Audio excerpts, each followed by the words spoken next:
when whispers became warnings in the late hours of a cool autumn night, long before clocks or lamps told people how late it truly was. A sleepy medieval village named Brackenford lay quiet beneath a pale, thinning moon. The world, in those days, felt smaller, tucked tight between the fields people tended, the woods they feared, and the roads they rarely traveled. Nothing extraordinary ever seemed to happen in not to the farmers, not to the monks, and certainly not to the handful of merchants who stopped by the village market when the weather allowed it. And yet, it was here in such an ordinary place that a strange whisper first appeared. It arrived without ceremony, threading itself into conversations like a stray breeze sneaking through a cracked door. No one knew where it came from. No one knew who spoke it first, but everyone remembered when it reached them. It began, as many medieval conspiracies did, with something so small and so unremarkable that no one would think it mattered.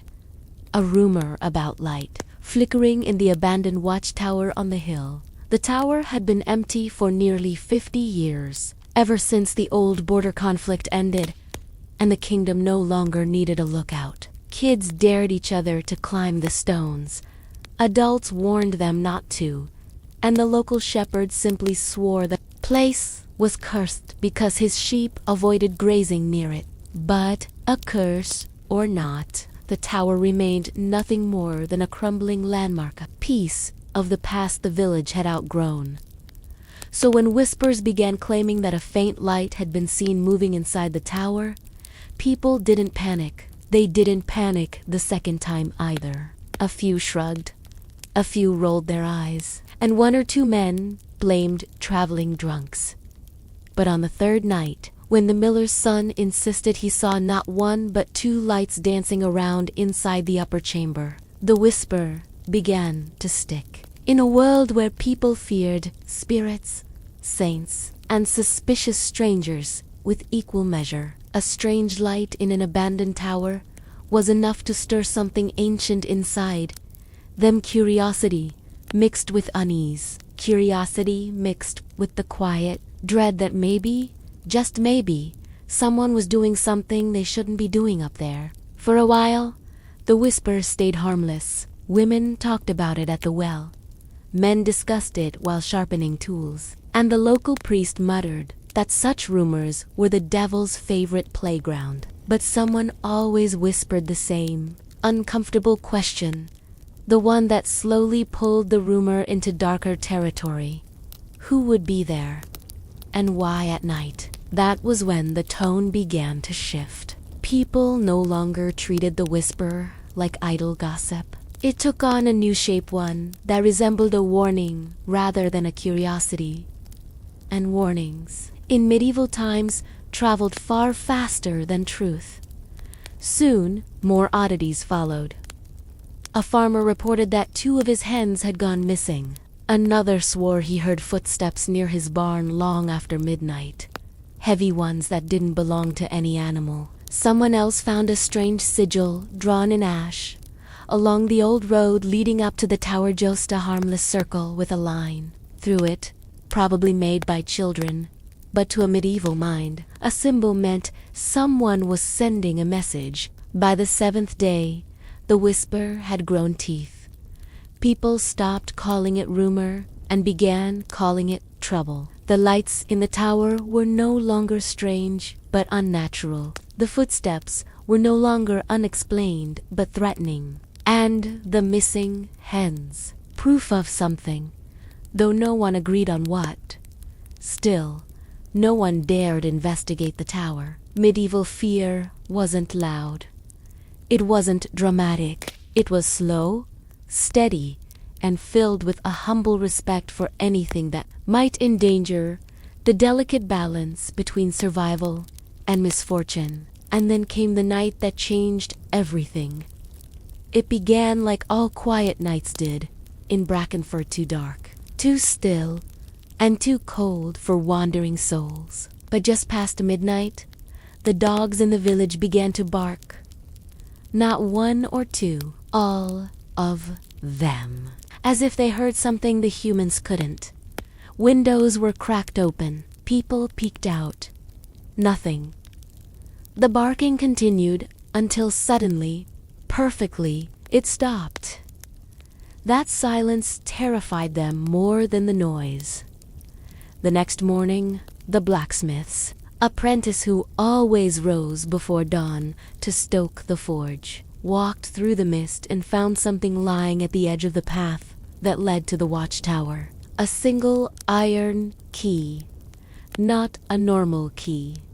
Not one anyone recognized. Long, thin, and carved with a pattern so delicate that only wealthy hands could afford it. He brought it to the elder council, and the council stared at it as though it were a blade rather than a key. "Someone has business in that tower," one elder murmured. "Someone with money," said another. "Someone who shouldn't be here," whispered a third. The whisper had completed its transformation. It was no longer a story. It was a suspicion.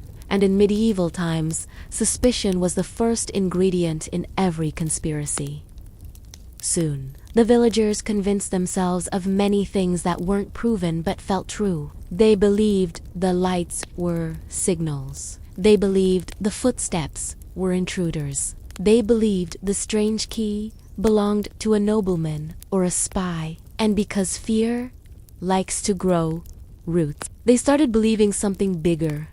That whatever was happening in the tower was connected to something happening far beyond their small, ordinary lives. And so, one evening, after too much silence and too many theories, the elders decided to send someone up the hill to check the tower. But no one volunteered. Not new fathers, not young men eager to prove themselves, not the shepherd who always bragged about fearing nothing but wolves. The tower had changed. It had become a place where the unknown lived, and no one in their right medieval mind walked toward the unknown, not at night, not at dawn, not at all. Finally, after much muttering, they agreed to send Brother Aldrich, the youngest monk from the nearby monastery. Aldrich was known for two things: his calm mind and his unfortunate obedience. He didn't argue. He didn't hesitate. He simply nodded, took a lantern, and promised to return before dawn. The villagers watched him walk toward the path, his light bobbing gently like the very same glow they feared in the tower. They waited. An hour passed. Then 2. Then 3. Just as the first hints of morning light touched the fields, Aldrich returned. His face was pale, his voice quiet, and his hands trembling just enough to betray everything he was trying to hide. He claimed he found no one. He claimed the tower was empty. He claimed the lights were probably tricks of the moon. But he said it all too quickly, too politely, too nervously, and that was all the village needed to conclude the truth. Brother Aldrich had seen something he wasn't allowed to speak about. For reasons no one could explain. They all trusted his fear more than his words. From that morning onward, the whisper became more than warning. It became prophecy. The villagers talked of plots, movements, messages, shadows in royal courts. They believed fully and deeply that something larger than them was unfolding. And the tower was just the beginning. History often remembers medieval people as superstitious, as though their fears were childish. But in truth, they were simply aware that in a world of kings, secret councils, and shifting loyalties, danger rarely approached with trumpets. It crept quietly.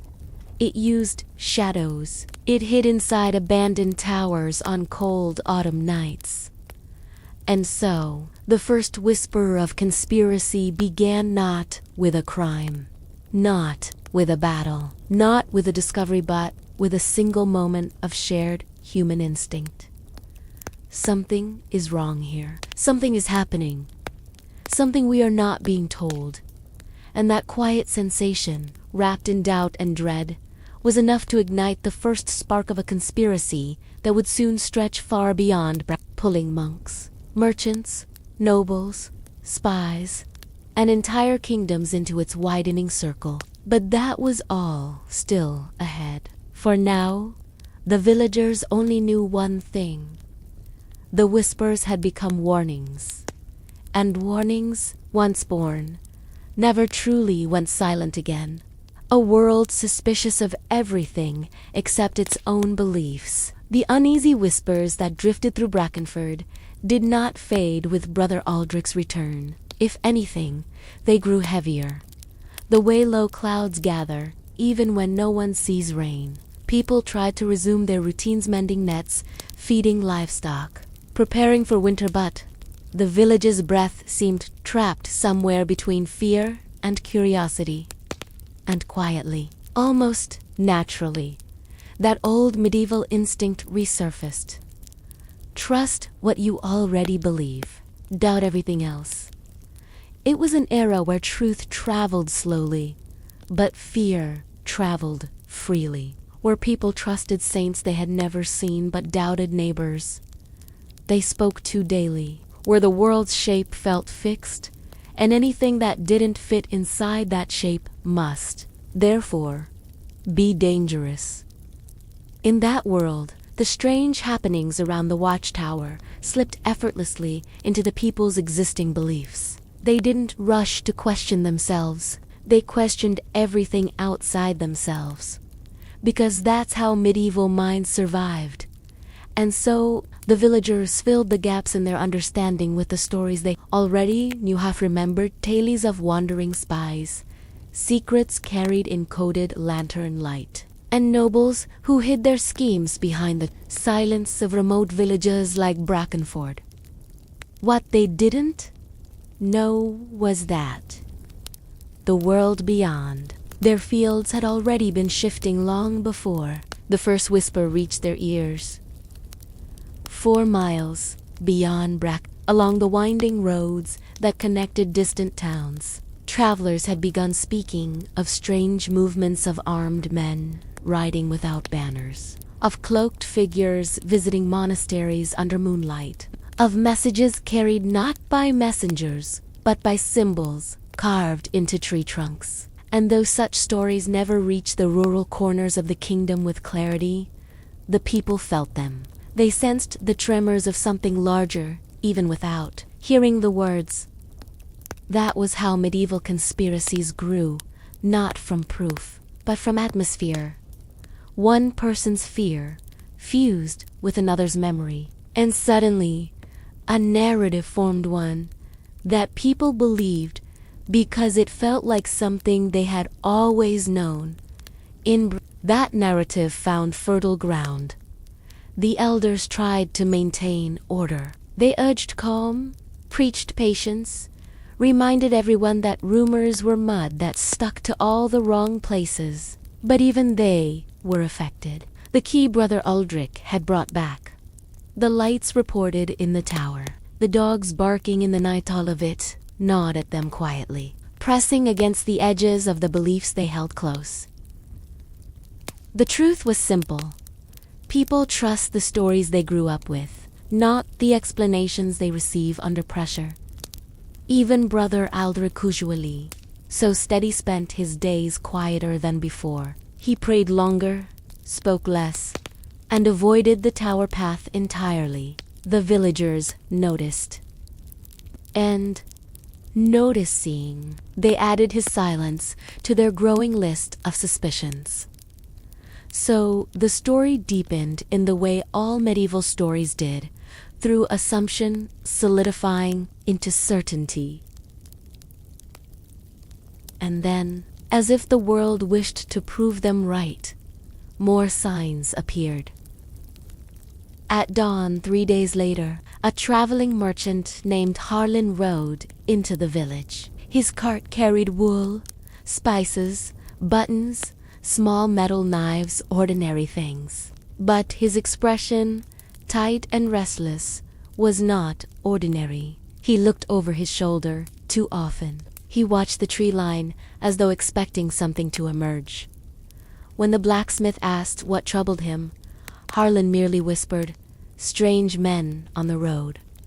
Strange men. That was enough. The villagers leaned closer. Harlan lowered his voice even more.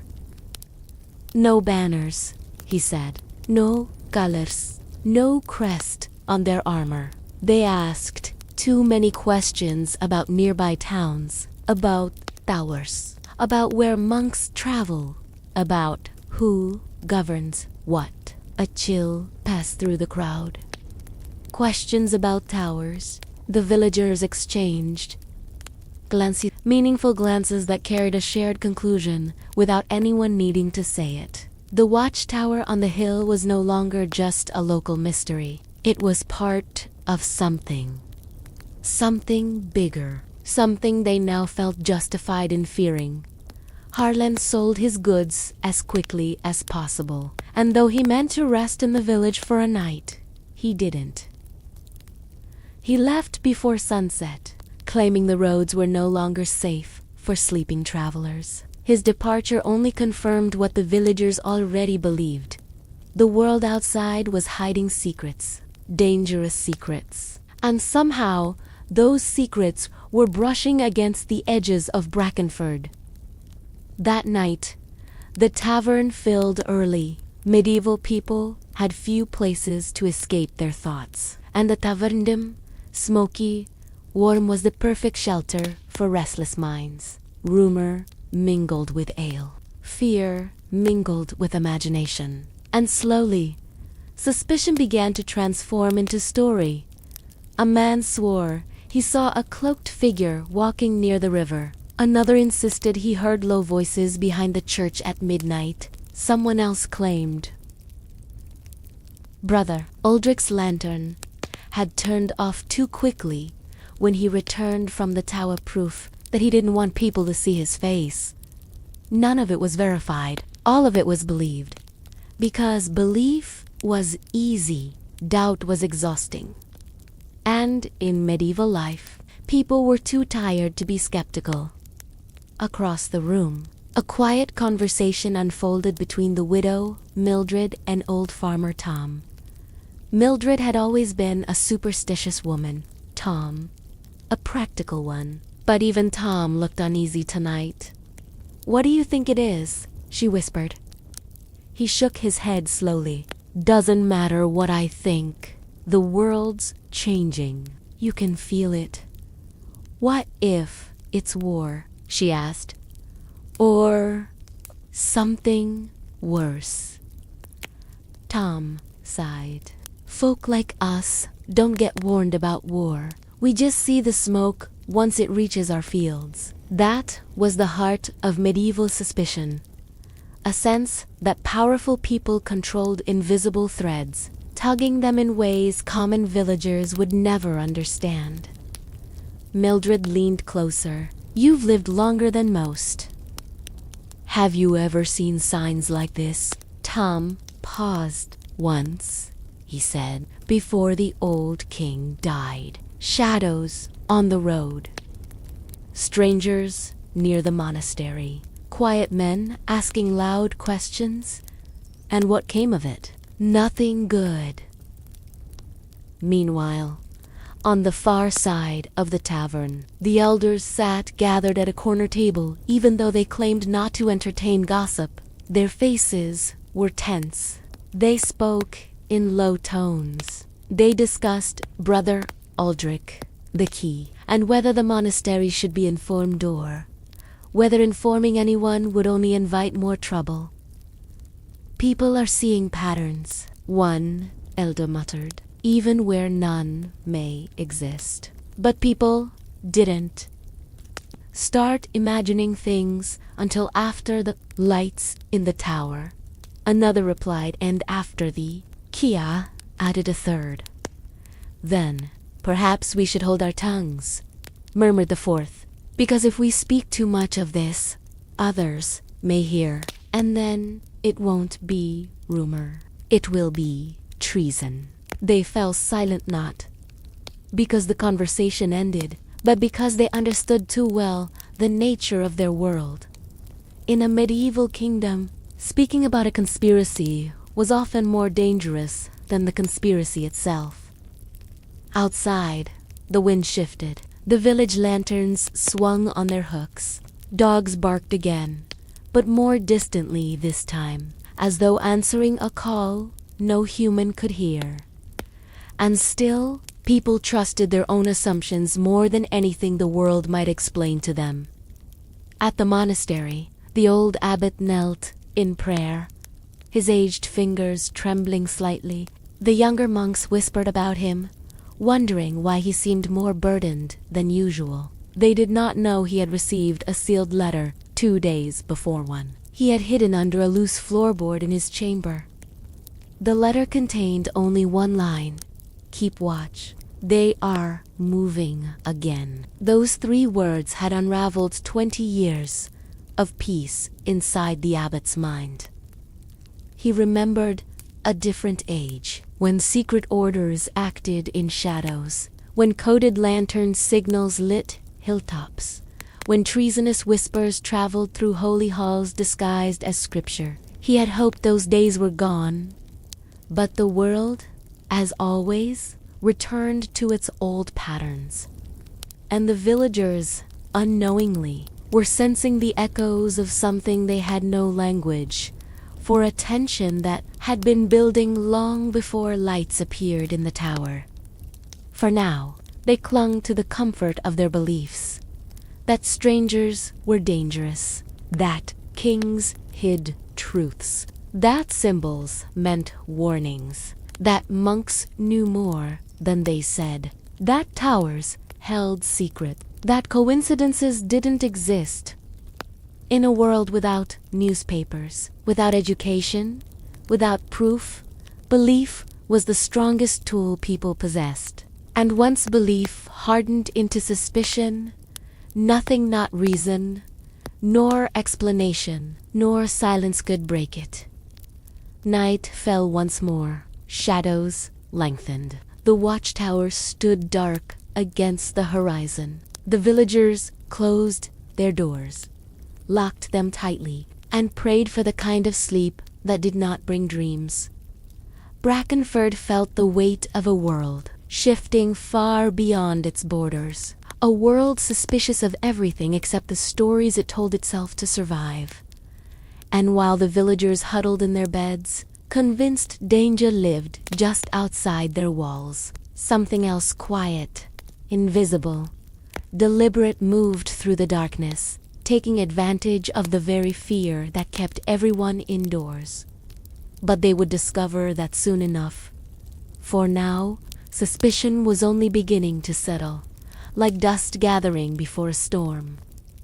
The royal rumor that accidentally exposed a real court plot. In the days after the merchant's warning, Brackenford's unease didn't fade.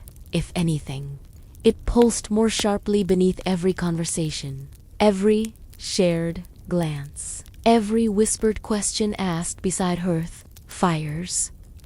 Yet the village had no idea that, beyond their fields, far beyond their understanding, a rumor in the royal court had sparked the very same type of unrest. And sometimes, in medieval kingdoms, a rumor wasn't just a rumor. Sometimes it was the first crack in a wall no one realized was fragile. The whisper that slipped past the palace Walza kingdom's capital, Heimer, sat nearly a week's ride south of Its markets bustled, its towers gleamed, and its palace stood proud over the river like a carved stone crown. But even in such grandeur, the air was not steady. Royal courts were breeding grounds for whispered alliances, for quiet daggers hidden behind polite smiles, for secrets traded like spices, for enemies pretending not to be enemies because the king disliked open conflict.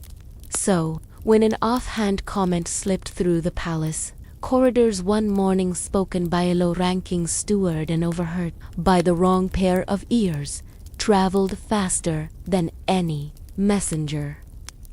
His Majesty suspects betrayal in his own council. That was it. Just a single sentence muttered while two servants adjusted a tapestry. But it carried the kind of weight that could bend entire kingdoms. Court ladies repeated it behind embroidered fans. Guards murmured it at their posts. Scribes exchanged uneasy glances. And nobles treated it like a spark in dry straw.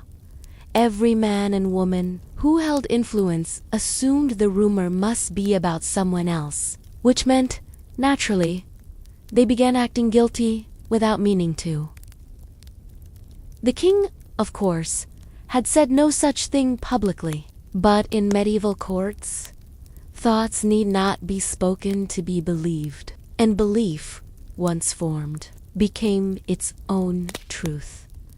What made matters worse was that the steward who accidentally started the rumor didn't even know he had done so. He had merely heard the king mutter late one night, pacing in his chambers, "They move in shadows, and shadows are dangerous." The king had meant political instability beyond the borders, small rebellions, border disputes, trade tensions, not treachery from within. But the steward, nervous and tired, misunderstood, and the misunderstanding spread like oil across water.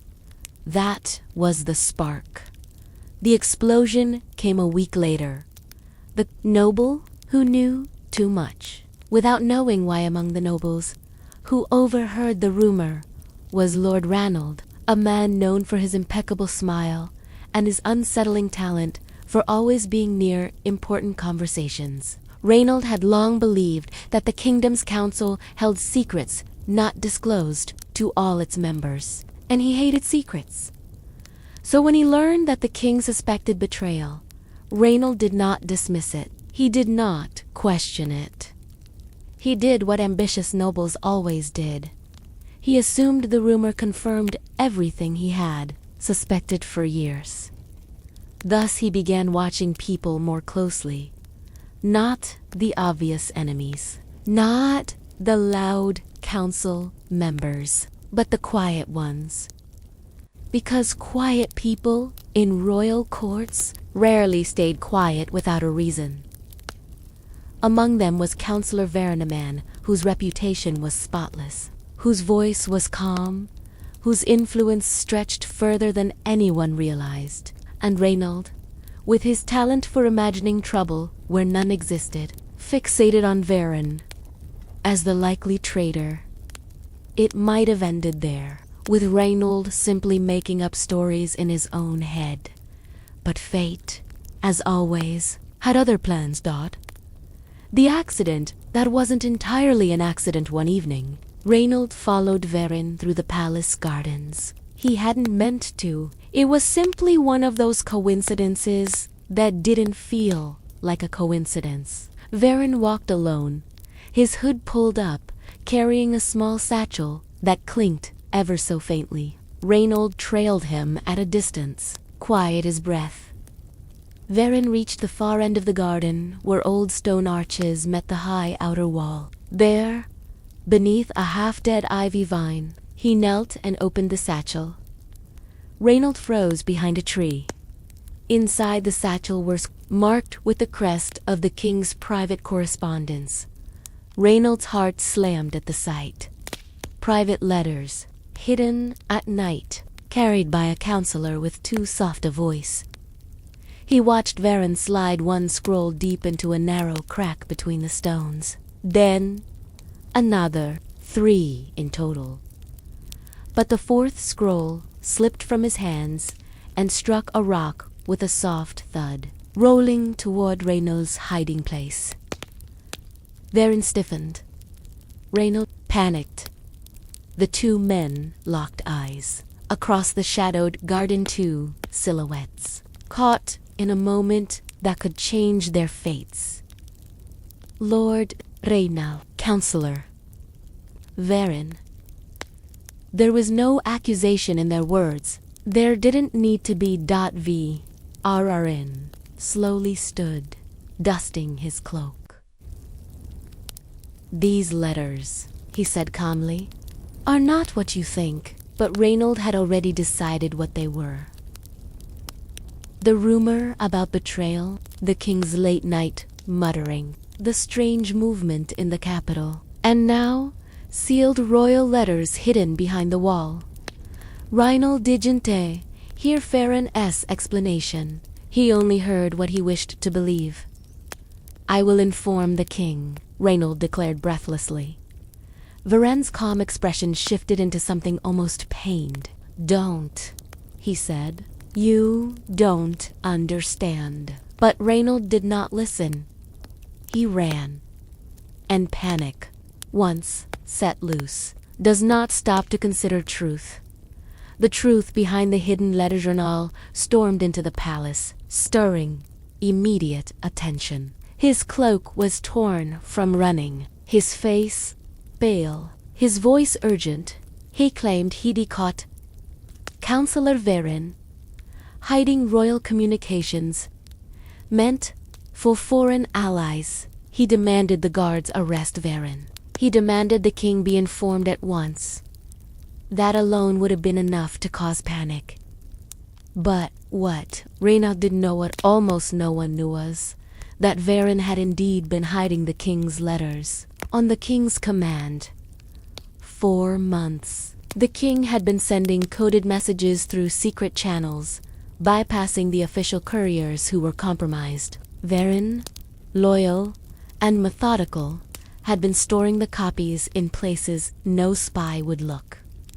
The crack in the garden wall was one such place. He had been protecting the kingdom, not betraying it.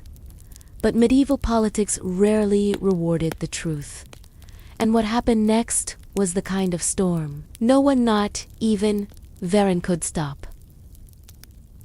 How the rumor reached traveled oddly in those days. Some truths died in royal courts without reaching a single village. Some lies traveled through taverns and along roads until they became legends. And some stories, those with just enough fear, just enough mystery, moved like wildfire. Within days, travelers leaving Hymir began muttering things. The king suspects treason in his own council. Noble exposed a plot. They say secret letters were discovered. Lantern signals were seen near the borders. These fragments merged with the stories already drifting toward Brackenford. Lights in the tower, strangers on the road. The merchant's warning, brother. Aldrich's silence, the mysterious key. To the villagers. It all formed a single thread. The kingdom was stirring. Someone was conspiring. The tower was part of something. And the villagers, who already trusted their own beliefs more than anything else, accepted the rumor from Hymir as confirmation of everything they feared. The royal court was unstable. The nobles were plotting.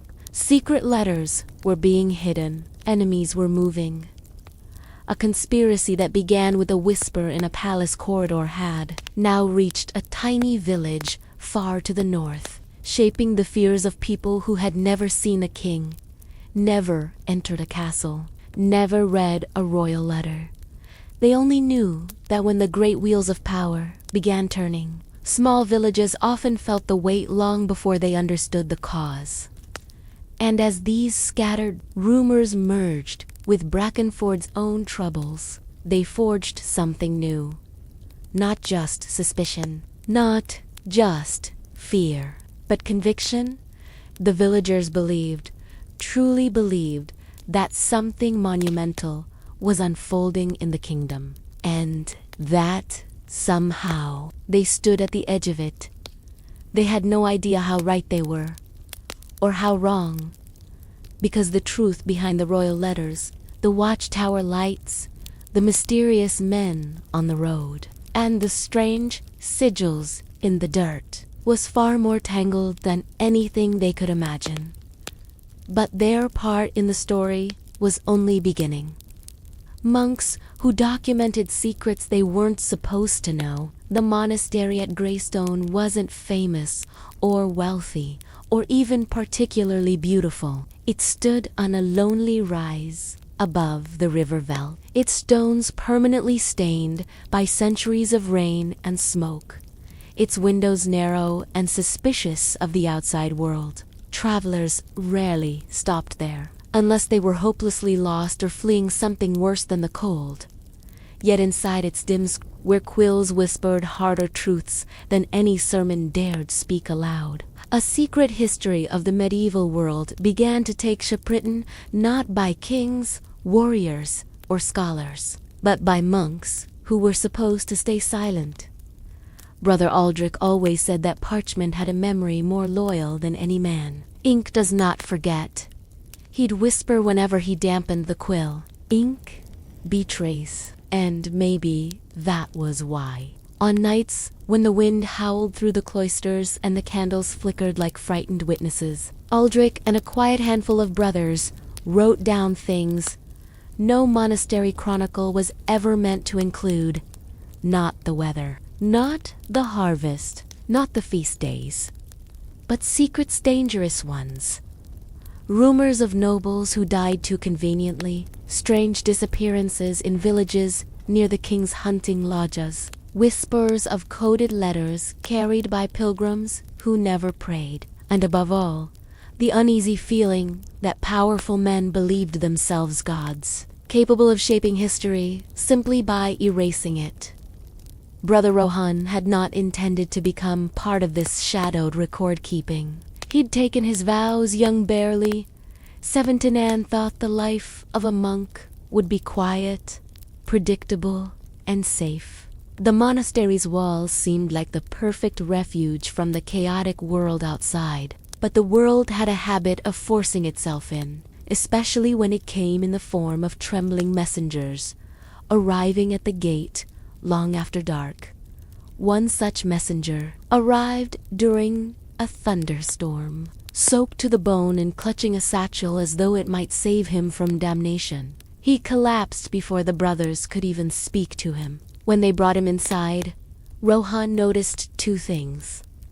The man's boots were far too fine for a simple courier, and the satchel he guarded so fiercely was bound with a royal seal.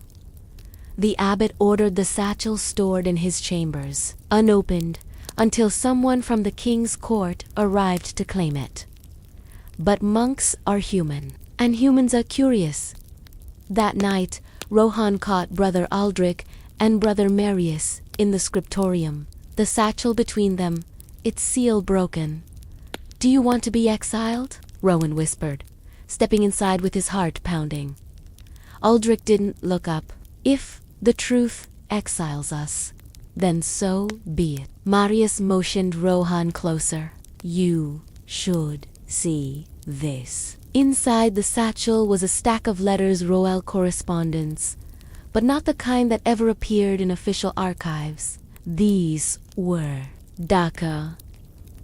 Letters about secret payments to unnamed men. Letters discussing the convenient removal of certain nobles, whose loyalty may prove problematic in the future. Letters that suggested the king's chief advisor was engineering crises simply to gain more power. Rowan felt the air leave his lungs. "These are treasonous," he whispered. "No." Aldrich dipped his quill in ink. "These are history, and history must be recorded by someone. But if these letters fall into the wrong hands..." "Wrong hands," Aldrich's eyes flashed. "Rowan, the wrong hands already wrote them." Rohan had no answer for that dot. Over the next weeks, as storms battered the monastery and the messenger lay dying in the infirmary, the monks secretly copied every letter, They wrote their own observations in coded shorthand, using methods so old and obscure that even scholars would struggle to interpret them. The abbot suspected nothing. He rarely visited the scriptorium at night, preferring wine and silence to the scent of ink. But Rohan was increasingly uneasy. He felt the monastery was holding its breath, as if waiting for something to go wrong. And something did. Late one evening, a cloaked rider arrived at the gate alone, exhausted and visibly furious. Rohan watched from the shadows as the abbot greeted the rider politely. When the man lifted his hood, Rohan's stomach dropped. It was Lord Henwith, the king's enforcer, a man whose reputation for cruelty was not exaggerated. "I've come for the courier satchel," Henrith said. "By order of His Majesty." The abbot bowed. "Of course, my lord. We have kept it secure." Henrith's eyes flicked across the courtyard as though expecting trouble. "No one has tampered with it." "No, my lord," the abbot replied. "It remains untouched." Rohan swallowed hard. Lies are sins, he thought. But sometimes the truth is far worse. Henrith was escorted to the abbot's chamber, where the original satchel resealed carefully. By the monk sat, waiting. Rohan knew the truth. The contents had been copied, but never altered. Still, if Henrith sensed anything unusual, he lingered in the courtyard until the torchlight behind the windows began to move. When Henrith finally left the abbot's chamber, he was carrying the satchel tucked under one arm. His expression was cold, unreadable. Rowan's relief was short-lived. As Henrith walked past the cloisters, he stopped suddenly. Slowly, he looked up toward the scriptorium's high windows where a faint glow still flickered.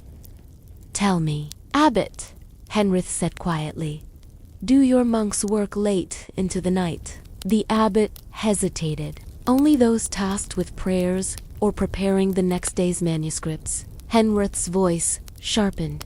"Manuscripts of what nature?" Rowan felt the urge to run. The abbot's answer was steady. "Scripture, my lord." Henrith stared at him for a long moment, then gave a single cold nod and rode off into the storm. Only when the gates closed again did Rohan breathe. That night, in the scriptorium, Rohan slammed his palms on the table. "This is madness," he whispered. "We could be killed for this. All of us." Aldrich didn't look up from the parchment. "Rowan, you think the world outside these walls is safe? You think avoiding danger makes you righteous. I think staying alive makes sense." Marius laid a gentle hand on Rowan's shoulder. "Brother, what we write here may be the only honest record left. Courts lie, nobles lie, priests lie, but parchment tells the truth, even if no one reads it for 100 years. Rowan's frustration simmered into fear. What if Henrith comes back? "He will," Aldrich said simply. "Men like him always return to places that frighten them." Rowan shivered. "But we'll be ready," Aldrich added. "How?" Rowan asked. Aldrich dipped his quill again and drew the first lines of a new text. "By writing what no one else dares." Days passed. Weeks slipped into the deep chill of early winter. The messenger eventually died, murmuring apologies to no one in particular, and was buried in the monastery graveyard. Lord Henrith did not return, not yet, but more whispers did. A trading caravan from the south brought news of a noble family found dead under mysterious circumstances. Rumor blamed a sickness, but survivors quietly mentioned soldiers seen near the estate long before the illness supposedly struck. A traveling friar spoke of coded messages, circulating among royal clerks' letters that hinted at someone in the king's orbit manipulating trade routes for personal gain. A pilgrim claimed to seen soldiers burn an entire archive room in a castle keep, destroying decades of records. And each time one of these stories reached Greystone, Aldrich added a new entry to the secret chronicle.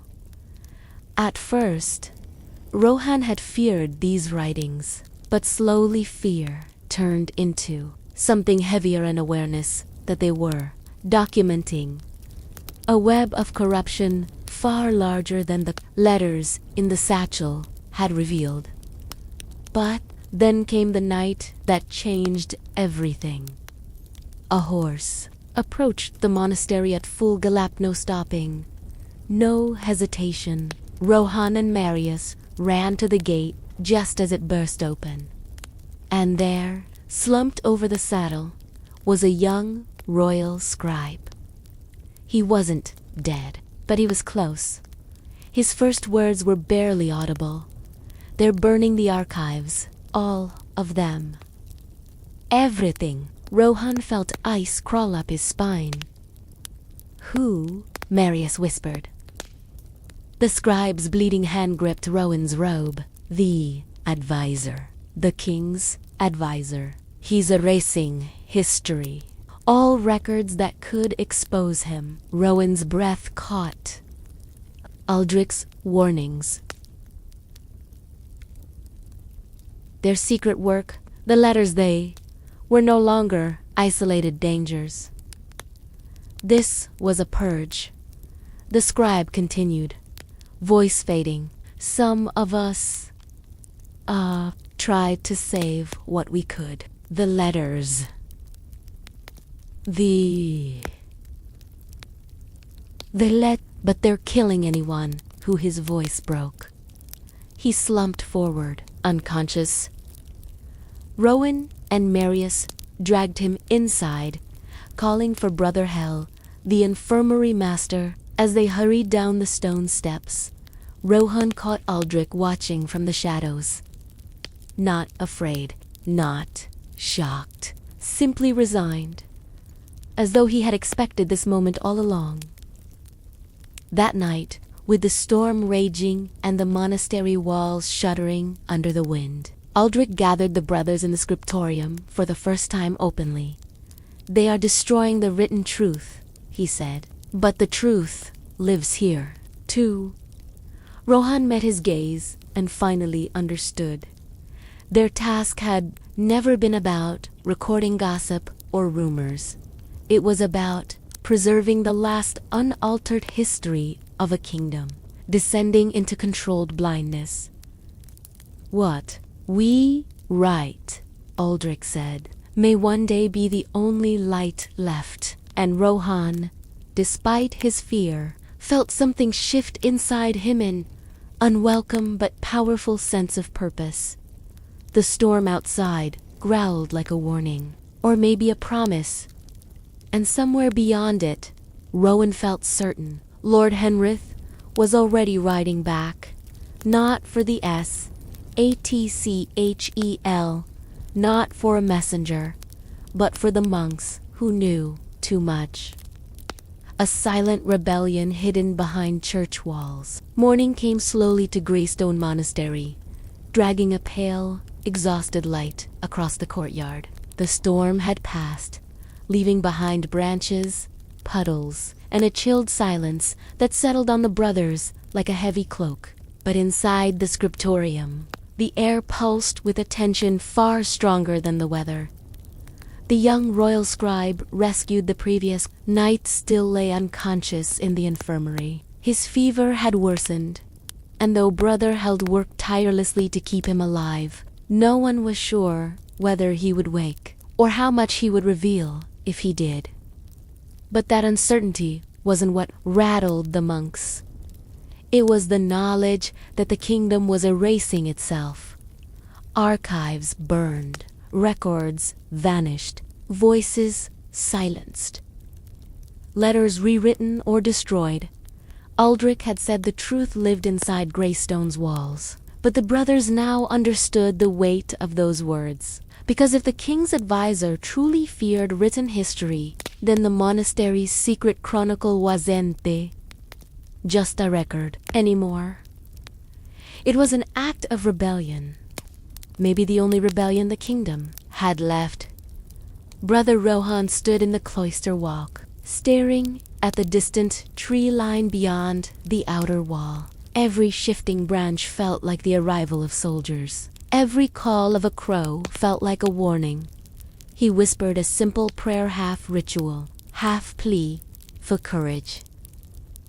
Behind him, Aldrich approached quietly. "Fear keeps you alive," he said. "It's panic that kills." Rowan sighed. "A comforting thought." "It wasn't meant to comfort," Aldrich said, leaning on the stone railing. "It was meant to prepare." Rohan tried to meet his eyes.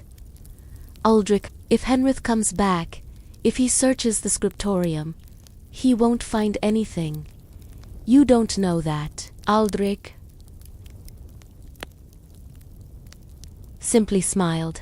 "I know that fear makes you imagine every disaster, but preparation makes you ready for any of them." Rowan wanted to believe him, but after seeing the royal scribe collapse at the monastery gate, bleeding and terrified, Rohan no longer believed danger came with warning.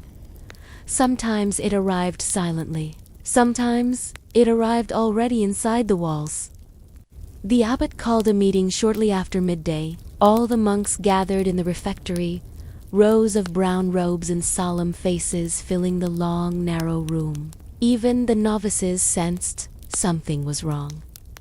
But only the older brothers knew exactly what.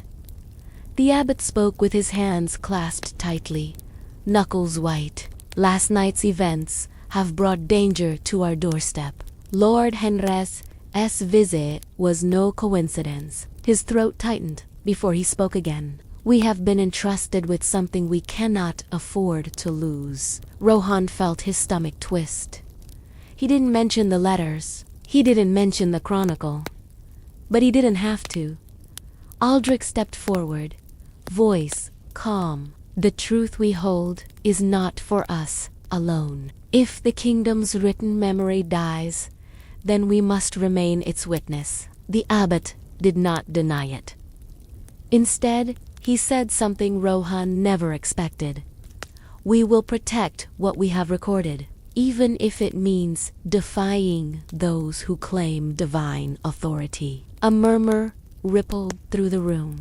Defy authority. A monastery. This was the rebellion taking its first breath. Silent, but defiant. And Rohan realized this wasn't Aldrich's rebellion anymore. It wasn't a handful of curious scribes copying illegal letters by candlelight. It was the entire monastery. Maybe not loudly, maybe not with swords, but with ink. And ink was far harder to kill. The brothers devised a plan, one that could have only been born inside a monastery full of men who had spent their lives studying, copying, hiding, and preserving fragile pages. They created layers of chronicles, a harmless one, filled with sermons, crop reports, and the usual dry observations kings cared little about. A second one, slightly more detailed but still innocuous, stored in a locked chest controlled by the abbot. And then there was the third, the true chronicle, the rebellion. A meticulously coded, cross-referenced series of parchments documenting corruption, assassinations, secret payments, hidden alliances, and the destruction of historical records across the kingdom. It was written by 6 monks who understood the stakes and guarded by all of them. "We do not fight with swords," Aldrich said, "but with memory," Rowan added, "and with secrecy." Marius corrected him gently. "No, brother, with courage." Rohan almost laughed. Courage wasn't exactly overflowing in him these days, but he understood what Marius meant. Rebellion wasn't loud, it wasn't dramatic. Most rebellions died because they were too bold. The silent ones, those hidden inside routine, obedience, and prayer, were the ones that lived long enough to matter. 2 nights after the scribe arrived, he finally woke up.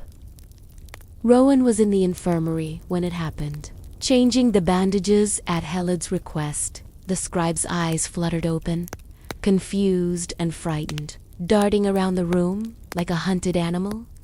Rohan leaned forward. "You're safe. You're in Greystone Monastery." The scribe swallowed hard. "Safe for now," Rowan said.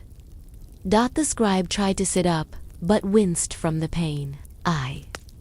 I have to warn someone. The archives. The records, they're burning. We know," Rohan said softly. The scribe stared at him, tears forming. "Then you also know they'll come for you. Anyone who holds the truth. They're hunting us." Rowan's pulse quickened.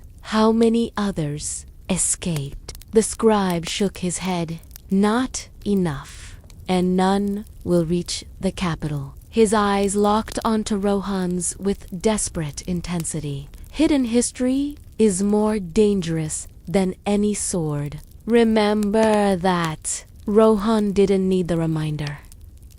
He lived with it. Every day. When Aldrich arrived, the scribe repeated the same warnings more urgently this time. Aldrich listened without interrupting, absorbing every detail with the practiced calm of a man who'd spent years preparing for a disaster no one believed would happen. When the scribe finished, Aldrich asked only one question. "Is the king aware of what his advisor is doing?" The scribe laughed, bitter and broken. "My lord, the king signs whatever he is told to sign. He believes the archives are being reorganized and preserved. He does not know they are turning to ash." Aldrich closed his eyes, as if that confirmed every fear he'd held for years. Rohan whispered, "So the kingdom follows a blind king and a corrupt master." The scribe nodded weakly, "And anyone who tries to preserve the truth becomes a target." He collapsed back onto the bed, exhausted. Aldrich turned to Rowan. "This means we have less time than we thought." Rowan's blood ran cold. "Time for what?" "To prepare," Aldrich said. "They will come. And when they do, our rebellion must already be beyond their reach." Greystone Monastery was not a fortress. Its walls were thick, but not tall. Its gates sturdy, but unguarded. Its monks were peaceful men, not soldiers. Their rebellion relied not on weapons, but on the belief that words mattered enough to die for. So they began hiding copies of the Chronicle in places no outsider would think to search.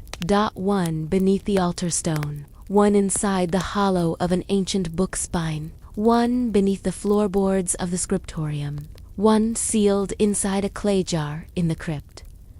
Rohan hid one himself behind a section of wall where the stones were loose. His hands trembled as he sealed the parchment inside. It felt like burying a living thing, a heartbeat, a truth with lungs. "May this survive even if we don't," Rohan whispered. Aldrich, who had followed him silently, placed a hand on his shoulder. "It will," he said, "because those who destroy history always forget one thing." Rowan turned, which is that history fights back. But rebellion, especially a quiet one, always comes with internal fractures. Not every monk approved. Not every brother wanted to risk the monastery. Some feared the consequences more than they feared the lies spreading across the kingdom. And one of them, Rohan suspected, was watching too closely, listening too intently. asking too many questions. Brother Samuel, a man who had never shown interest in the scriptorium, suddenly became fascinated by it. A monk known for obedience suddenly seemed restless. A brother who always supported Rohan in prayer now offered suspiciously timed suggestions. Should we really risk angering the king? Does preserving these letters help anyone? What if this secrecy harms the monastery? Rowan's instincts prickled. In silence, rebellion thrived. But in silence, betrayal did too. One night, Rohan crept into the cloister walk and found Samuel speaking to someone beyond the outer wall, a shadowed figure on horseback. Rowan couldn't hear the words, but he knew what betrayal looked like. He felt it in his bones. The rebellion within the monastery had begun in secret. But now Rohan realized, so had the counter-rebellion. Hidden, silent, growing.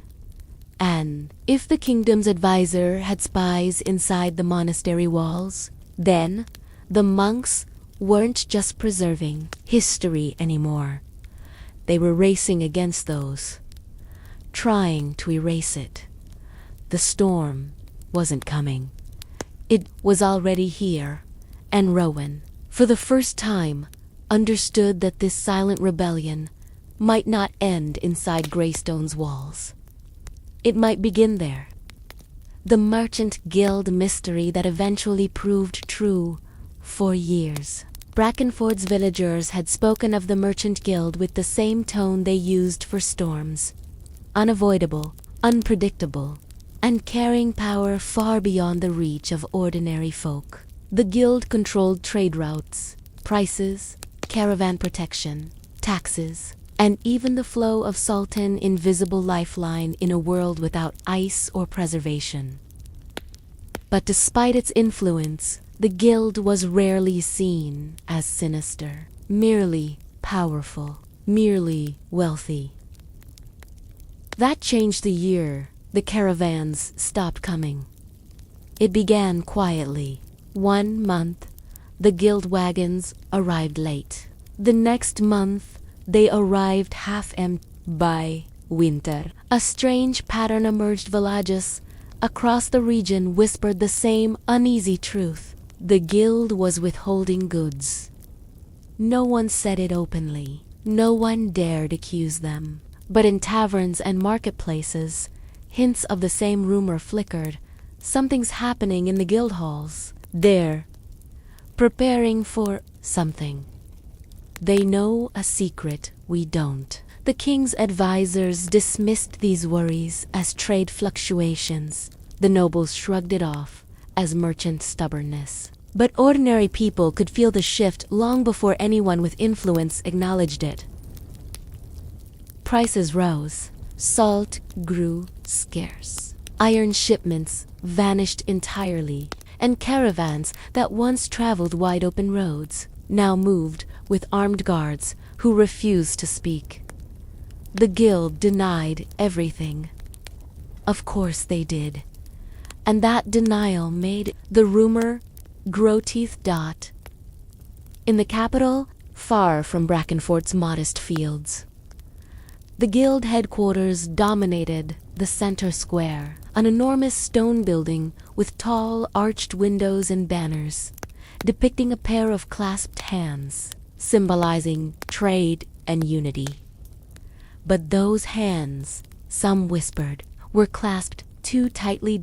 Inside the lower halls, merchants and clerks bustled through their usual routine, signing contracts, weighing goods, counting coin. Nothing about it appeared suspicious. But the real power of the guild lived far above them, in the locked upper floors, where the guild masters gathered in candlelit secrecy. Only 13 men entered those chambers. Only 13 men knew the truth. And only 13 men understood the stakes. For months, they had been plotting something vast, something that would shake the entire kingdom if revealed too soon. They called it the adjustment. And while no one outside their circle knew what it meant, everyone could feel its effects. Meanwhile, in Greystone Monastery, the whispers surrounding the guild reached Rohan and the abbot-like smoke seeping beneath the door. The royal scrib recovering slowly had mentioned it in passing. The guild, they're involved. They always have been. This purge of records, it benefits them. Rowan frowned. Merchants. What do merchants want with erasing history? Control. The scribe replied. If the kingdom forgets its past trade agreements, debts, and alliances, then the guild can rewrite them. Aldrich understood immediately. Erase a contract, and the debt is gone. But erase a treaty, and the land becomes negotiable. Negotiable, the scribe nodded. It's not just corruption, it's reconstruction. They want to reshape the kingdom. Rowan shivered, and the archives were in the way, the scribe whispered. Suddenly, the guild's strange behavior made terrifying sense. The empty caravans, the missing salt, the rising prices, the sudden secrecy, the armed guards. They weren't signs of trouble. They were symptoms of intention. Aldrich's face grew grave. We must learn more. Far from the monastery, in the city of Winmere, one of the oldest trade hubs in the kingdom, different kind of whisper stirred. It came from the warehouse districts, from the sailors who drank too much, from the blacksmith who overheard conversations no one meant him to. The rumor was simple, almost laughable. The Merchant Guild is building an army. People scoffed at the idea. Merchants? Soldiers? Preposterous. And yet, why were so many armorsmiths working through the night? Why were the docks receiving crates marked as grain but weighing far more? Why were mercenary companies suddenly impossible to hire, all bound by mysterious contracts? A tavern keeper swore she saw guild guards buying crossbow parts. A ship captain claimed he carried barrels of arrowheads to an unmarked harbor. A blacksmith quietly admitted he'd forged swords stamped with the guild emblem.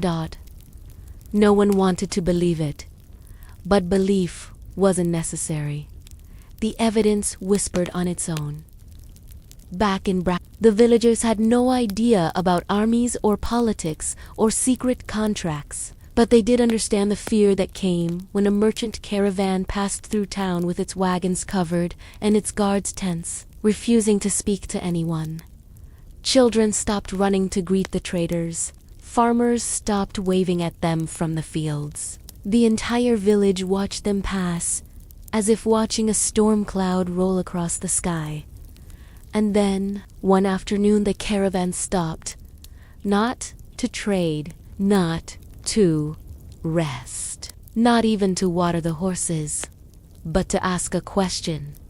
Is there a monastery nearby? Rowan would learn this detail later, but the villagers felt it immediately. Something was wrong. The merchants did not look curious. They looked desperate. And their desperation carried a shadow that lingered in Bracken long after they had continued up the road. Inside the capital, the guildmasters grew bolder. They held secret meetings with nobles who owed them money. They sent coded messages through their networks of caravan guards. They diverted food, metal, and grain away from the king's warehouses. The kingdom's stability was shrinking, inch by inch, beneath their silent manipulation. But there was one thing the guild did not anticipate. One thing they believed impossible. They underestimated the monks. Aldrich sent Rohan and Marius to gather information in the nearby market towns. Not as spies, monks had no talent for espionage, but as observers, quiet listeners. People whom merchants didn't fear, because monks had no political power. But the truth had a habit of revealing itself to those who asked no questions. In which Rohan overheard two merchants whispering, "The guild meeting is tonight. If anyone finds out, no one will." They burned the records. In the capital and everywhere else. Rowan's blood ran cold. Marius tugged his sleeve, forcing him to keep walking.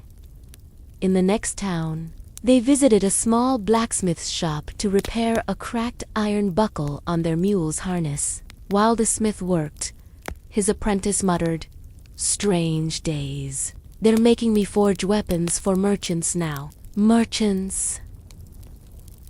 Why in heaven's name do they need swords? Marius asked gently. Do they say why? The apprentice shrugged. Something about protection?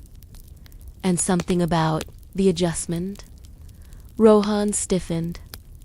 There it was again, the same word the scribe had used. The same word the guild whispered behind locked doors. That night, Rohan couldn't sleep. The guild wasn't just manipulating trade. They were restructuring the kingdom. From the shadows, with coin, with silence, with contracts written in smoke. 2 weeks later, Aldrich gathered the monks again. On the table before him lay a small leather-bound booklet, thin, worn, and clearly well-traveled. "We intercepted this," Aldrich said. Rowan's heart hammered. "How?" Marius whispered. Aldrich didn't answer, but Rohan already suspected. Someone, maybe a frightened merchant, maybe an honest guard, had decided the guild had gone too far, and they slipped this booklet into hands that wouldn't misuse it. "Brothers," Aldrich said quietly, "this is the guild's internal ledger." The abbot's face drained of color. Inside were coded entries. Shipments, payments, bribes, troop movements, hidden alliances, and a chilling line written over and over. "Prepare for the adjustment." Rohan whispered, "What is the adjustment?" Aldrich turned a page and pointed. "They're written in precise." Cold ink was the answer. The adjustment phase 1.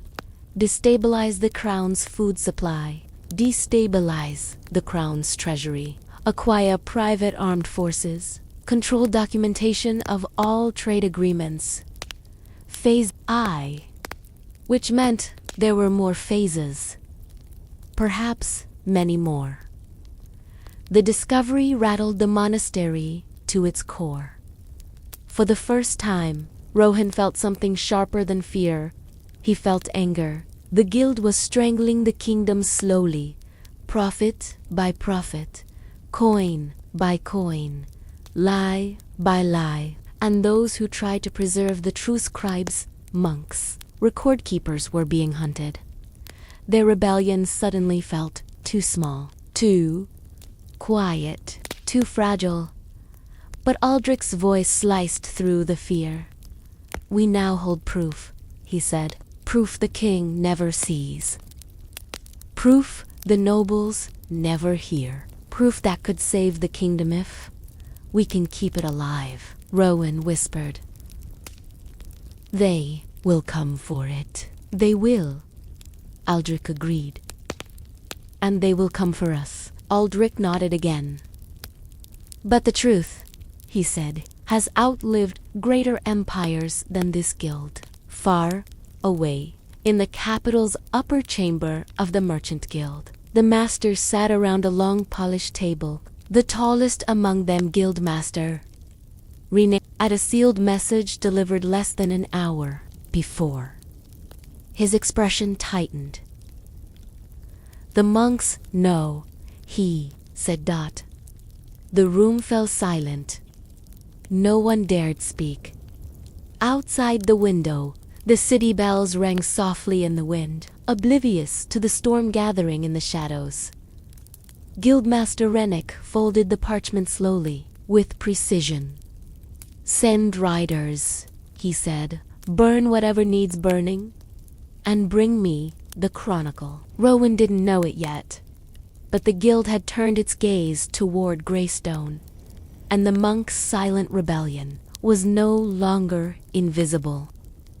Townsfolk tales that revealed a political cover-up. The small market town of Eldamaro had always been a place where rumors traveled faster than horses. News moved on the wind, shaped by the voices of bakers, woodcutters, tanners, and ale brewers long before it ever reached the ears of nobles. And while the elite dismissed the town as nothing more than a cluster of muddy boots and chattering mouths, they underestimated one timeless truth. Ordinary people see more than anyone expects. The story began quietly, so quietly that no one realized its importance at first. It started with the miller's wife, a sharp-eyed woman named Breed, who noticed something strange along the riverbanks one cold morning. A group of riders had passed through in the night, their horses leaving deep, hurried impressions in the mud. Normally, that wouldn't be unusual. Couriers came and went, but these tracks didn't fit any courier patterns. The spacing suggested horses ridden hard, and the prints were uneven, as if the riders had been looking over their shoulders and afraid of something. Brida mentioned it casually to her neighbor, the beekeeper Ilric, who found it odd enough to share with the cobbler, who repeated it to a fisherman, who whispered it to his wife. Within hours, the entire market square hummed with speculation. But the truly strange part wasn't the tracks, it was what happened afterward. By midday, a pair of armored men, bearing the insignia of the local baron, came into town asking questions. They weren't subtle about it either.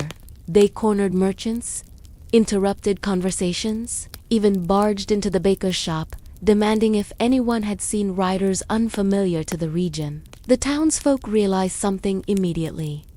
The baron's men were nervous, and that meant something was wrong at the top. When powerful men panic, small towns become sharp. At first, the people didn't dare speak openly. They simply watched. They paid attention to strange details. The riders' tracks leading north toward the forested hills, the baron's men searching only the southern road, the sudden silence around the baron's manor. And then a pattern emerged like pieces of a puzzle that didn't want to be ignored anymore. Eldamaro's storyteller, an elderly potter named Marin, became the accidental keeper of these threads. Marin had always been a lover of tales, but this time the tales found him. Women whispered to him while buying bowls. Farmers spoke to him as they mended fences near his workshop. Children who overheard things while playing near the baron's outer walls ran to him with wide eyes and breathless urgency. One evening, Marin sat by the townist communal fire pit, piecing everything together. He wasn't a scholar, a monk, or a noble, but he had lived long enough to know that when stories repeat themselves across many mouths, some part of them must be true. The pieces came together like this. A messenger carrying sealed documents had disappeared on the northern road. The baron claimed the messenger never passed through Eldamaro at all. Yet, the riders' tracks, and their suspicious haste, suggested otherwise. And the baron's men, they seemed less interested in finding the messenger, and more determined to silence anyone who might have seen him. That alone was suspicious. But then came the biggest clue of all. A shepherd boy named Kellen, who grazed his flock near the northern cliffs, found something half buried beneath fallen leaves, a torn piece of a leather satchel, stamped with the royal crest, not the baron's, the king's. Callan told his mother told the herbalist, and the herbalist, terrified by what she'd heard, sprinted straight to Marin. Marin knew at once. This wasn't a random disappearance. It was a political cover dash-up. The people of Eldarmoro gathered at night in the old abandoned barn on the hill. Candles flickered as farmers and merchants whispered theories that grew more dangerous by the minute. Someone suggested the Baron intercepted royal orders that threatened his power. Another believed the messenger carried a decree involving new taxes or investigations. A widow swore she had seen a man dragged through the woods by soldiers 3 nights earlier. The stories varied, but they all pointed in the same direction. The Baron was hiding something that the crown wanted revealed. The strange part, no one in town wanted to bring this truth forward. Speaking against a noble was treason. One rumor could cost lives, yet keeping silent felt even more dangerous. The town became a cauldron of fear and reluctant courage, each person waiting for someone else to act. Then, unexpectedly, help came from a peculiar source.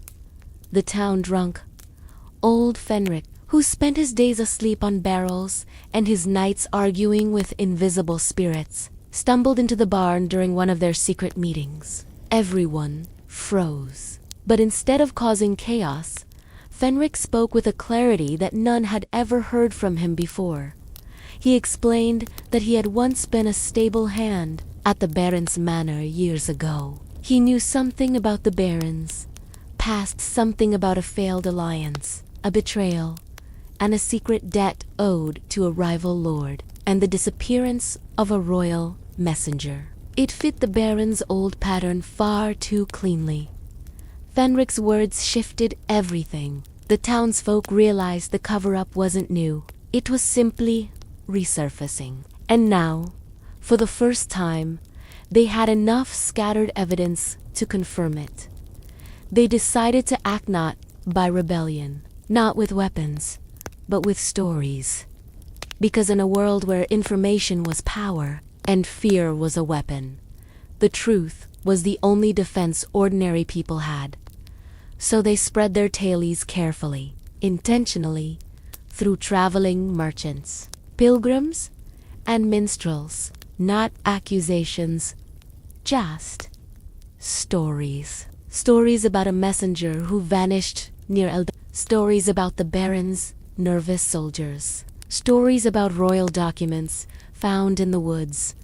And, as stories do, they grew wings. Within weeks, they reached the ears of a royal auditor visiting a nearby city. The auditor arrived quietly, disguised as a merchant, and began asking his own questions. The Baron, completely unaware of how the truth had leaked out, panicked harder. Soldiers doubled their searches. Townsfolk were questioned more aggressively, but the more pressure he applied, the more obvious his guilt became. Eldarmero's people, frightened but determined, held tightly to their story. They didn't break, they didn't run. They simply kept telling the truths, small pieces of it, scattered like seeds. The cover-up unraveled slowly, painfully, like a poorly tied knot. And the best part, it wasn't nobles, knights, or scholars who exposed it. It was the people who baked bread, mended shoes, gathered honey, and watched the roads with quiet, unassuming eyes. It was the ordinary voices of a forgotten town, and deep down, they all knew this was only the beginning. Because if one cover-up existed, there were surely more. The secret brotherhood that wasn't a myth after all. For generations, the people of the Greywood region had whispered about a clandestine order known as the Brotherhood of the Veiled Star.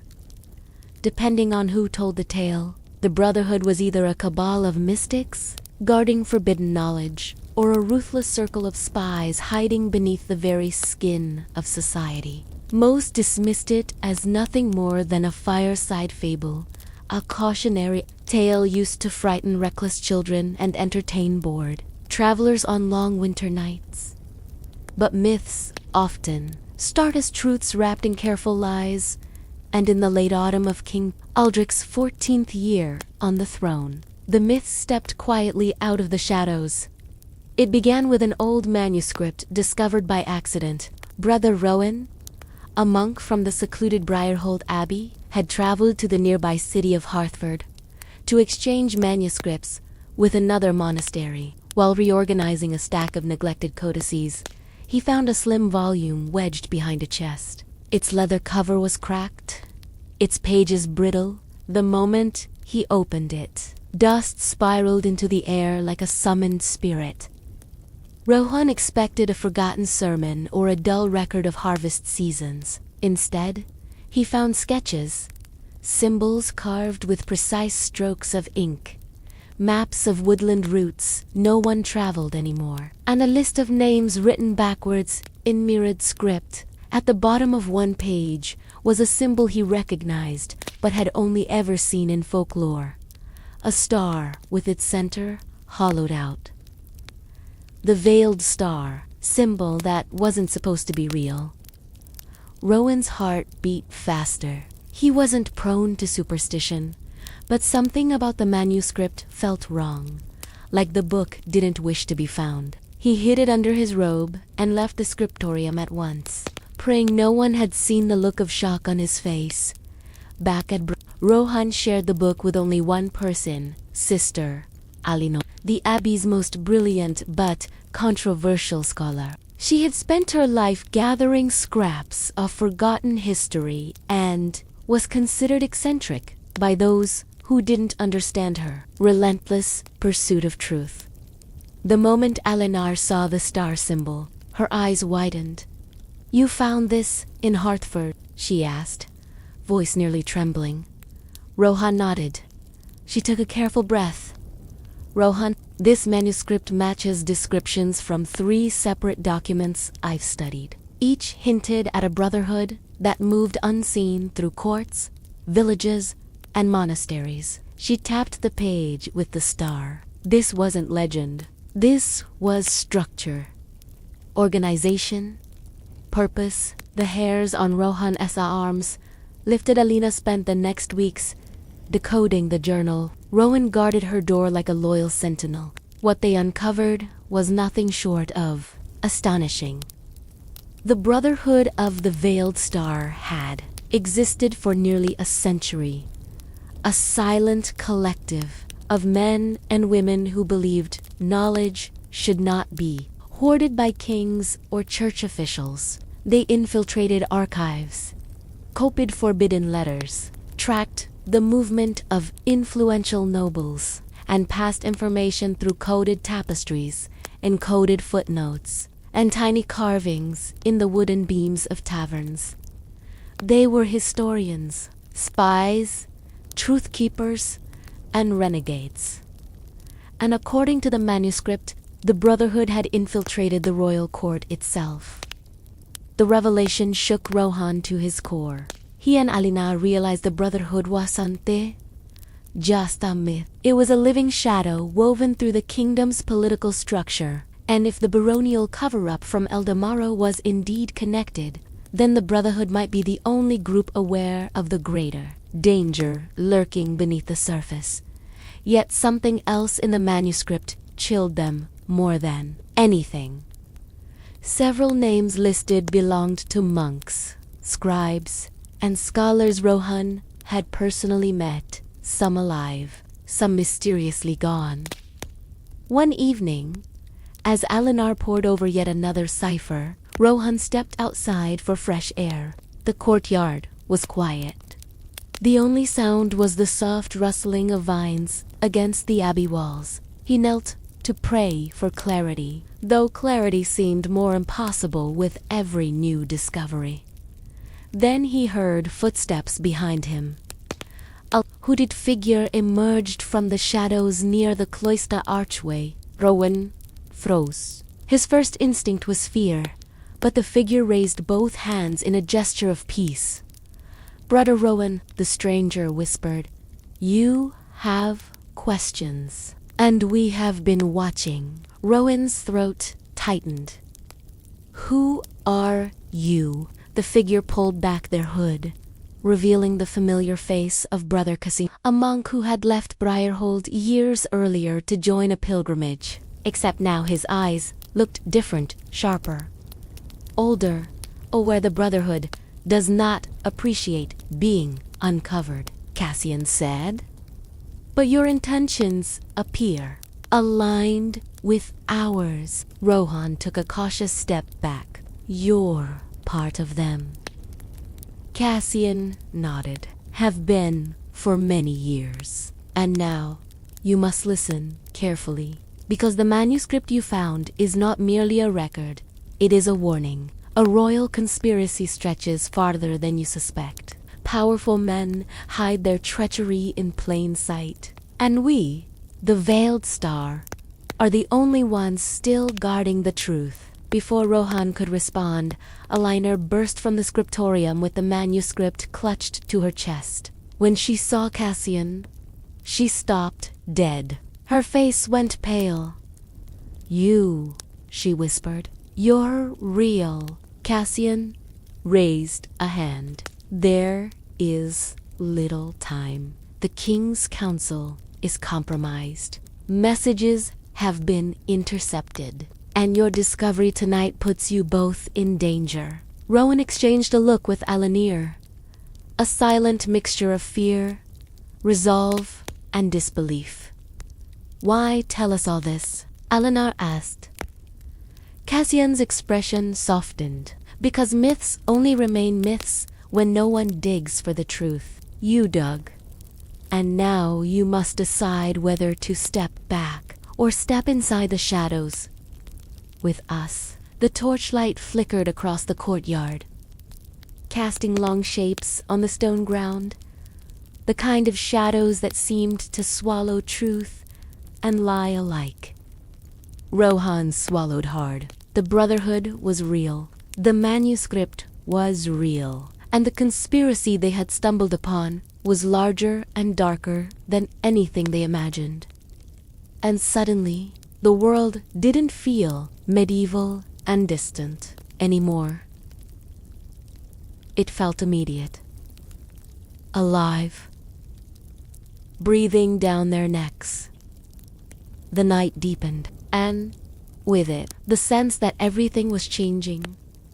And neither Rohan nor Alinur knew, yet this revelation was only the beginning. A castle disappearance that sparked a century of speculation. In the heart of the Northern Highlands stood Blackthorn Keep, a fortress known not for its grandeur, but for the strange silence that surrounded it. Travelers often skirted the cliffside road that passed beneath its towering walls, claiming the castle made them uneasy, not because of ghosts or curses, but because it seemed to watch them. Blackthorn Keep had been abandoned for decades, yet it was not ruinous. Its stone walls remained intact, its towers stood tall, and its courtyard was strangely free of overgrowth. It was as if time itself hesitated to touch it. But the real reason people avoided the place had little to do with the castle's eerie stillness. It had to do with the disappearance so baffling, so thoroughly unexplainable, that it ignited whispers for more than 100 years. The last lord to rule Blackthorn Keep was Lord Marius, a stern but respected nobleman, known for his loyalty to the crown, or so everyone believed. Rumors of treachery clung to his name like ivy to stone, but those were never proven. And then, one winter morning, he simply vanished. No struggle, no blood, no signs of escape or kidnapping, no clues at all. It was as if the man had been swallowed whole by the castle. The official explanation claimed he had retreated for spiritual reflection, But even the king's own messengers whispered doubts. When a search party was finally sent, it returned with nothing more than a list of locked doors and empty rooms. No one had expected the truth to stay buried forever, but they didn't expect it to return in such a strange way. A century after Lord Marius vanished, two historians, Rohan and Alinar, traveled to Blackthorn, keep on the advice of brother Cassian of the Veiled Star. The Brotherhood believed that Marius's disappearance was not simply a personal mystery, but a thread connected to the greater conspiracy unraveling across the kingdom. The sky was heavy with clouds as Rohan and Elinora approached the massive gates. A cold wind curled around the towers like a wary spirit. The doors were half open, as though the last person to leave had slipped out in haste. Rowan stepped inside first. His torchlight illuminated a courtyard that looked untouched by time. "It feels preserved," he murmured. "Or guarded," Alina replied, her tone low. The interior hall was worse, not frightening, but unnervingly clean. Dust lay thick only in corners, as though someone swept the floors now and then. A portrait of Lord Marius still hung above the main hearth. The paint cracked, but the eyes disturbingly vivid. They explored quietly, documenting each room with methodical care. On the second floor, they found a locked study. Rohan picked the rusted latch, and the door creaked open to reveal a workspace frozen in time. Papers were scattered across a table. A quill lay beside an inkwell that had dried into a solid black stone. A single book sat open, a ledger with names, dates, and coded markings. Alinar leaned in. "Look at this." The dates matched the years before his disappearance. Rohan scanned the entries. Some were normal enough. Trade logs, guest names, tax records, but others were cryptic. Symbols instead of names. /out entries. Shorthand in a style neither of them recognized. "This wasn't just a noble's ledger," Rohan murmured. "This was a record of something." Hidden Alina pointed to a page tucked beneath the writing board. "There's more under here."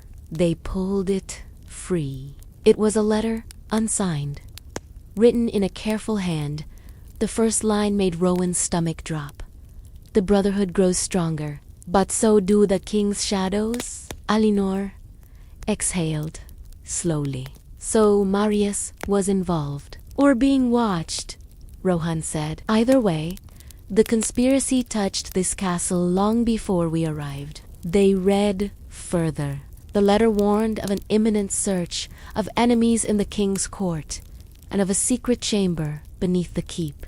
Marius was advised to hide certain documents there until the time is right. But Rowan's torch flickered unexpectedly, as if disturbed by a breath of air. "Did you feel that?" he whispered. Alinar nodded. There were no open windows, no drafts, no sound except the faint drip of melted frost from the towers. Rohan lifted the torch toward the far wall, and that was when they saw it, a narrow gap between two stones, almost invisible unless illuminated directly. Alina pressed her fingers into the seam. It shifted slightly. "A hidden door," she said softly. They pushed. The wall groaned, sliding inward just enough for them to slip through. Inside, a narrow spiral staircase wound downward into darkness. Rohan hesitated. If Marius hid anything, it's... "Down there!" Alina steadied her breath. "Then, so must we." The staircase descended deeper than the castle's foundation. At the bottom was a small chamber lined with shelves filled with scrolls and books, an entire archive hidden underground. The air smelled of parchment and damp stone. Rowan lifted a torch to one of the shelves. Many scrolls bore the same hollowed star symbol. "The veiled star," he whispered. Alinar traced the markings. "This is older than Marius's time. The Brotherhood was active here long before he disappeared." Then Rowan found something that froze him mid-step. A cloak. A cloak that matched the exact style worn by members of the Brotherhood. But, unlike Cassian's modern garment, this one was stiff, brittle, and covered in a faint reddish stain. Alinar swallowed. What happened here? Before Rohan could answer, a faint scraping echoed from behind them, footsteps from the staircase. They extinguished their torches instantly, plunging the chamber into blackness. A voice drifted down the steps, soft but unmistakably real. "You should not have come. The keep protects its own secrets, and some secrets were never meant to be found." Rowan's breath caught in his throat. The voice was calm, measured too much so for a random traveler or thief. Alinar whispered, barely audible.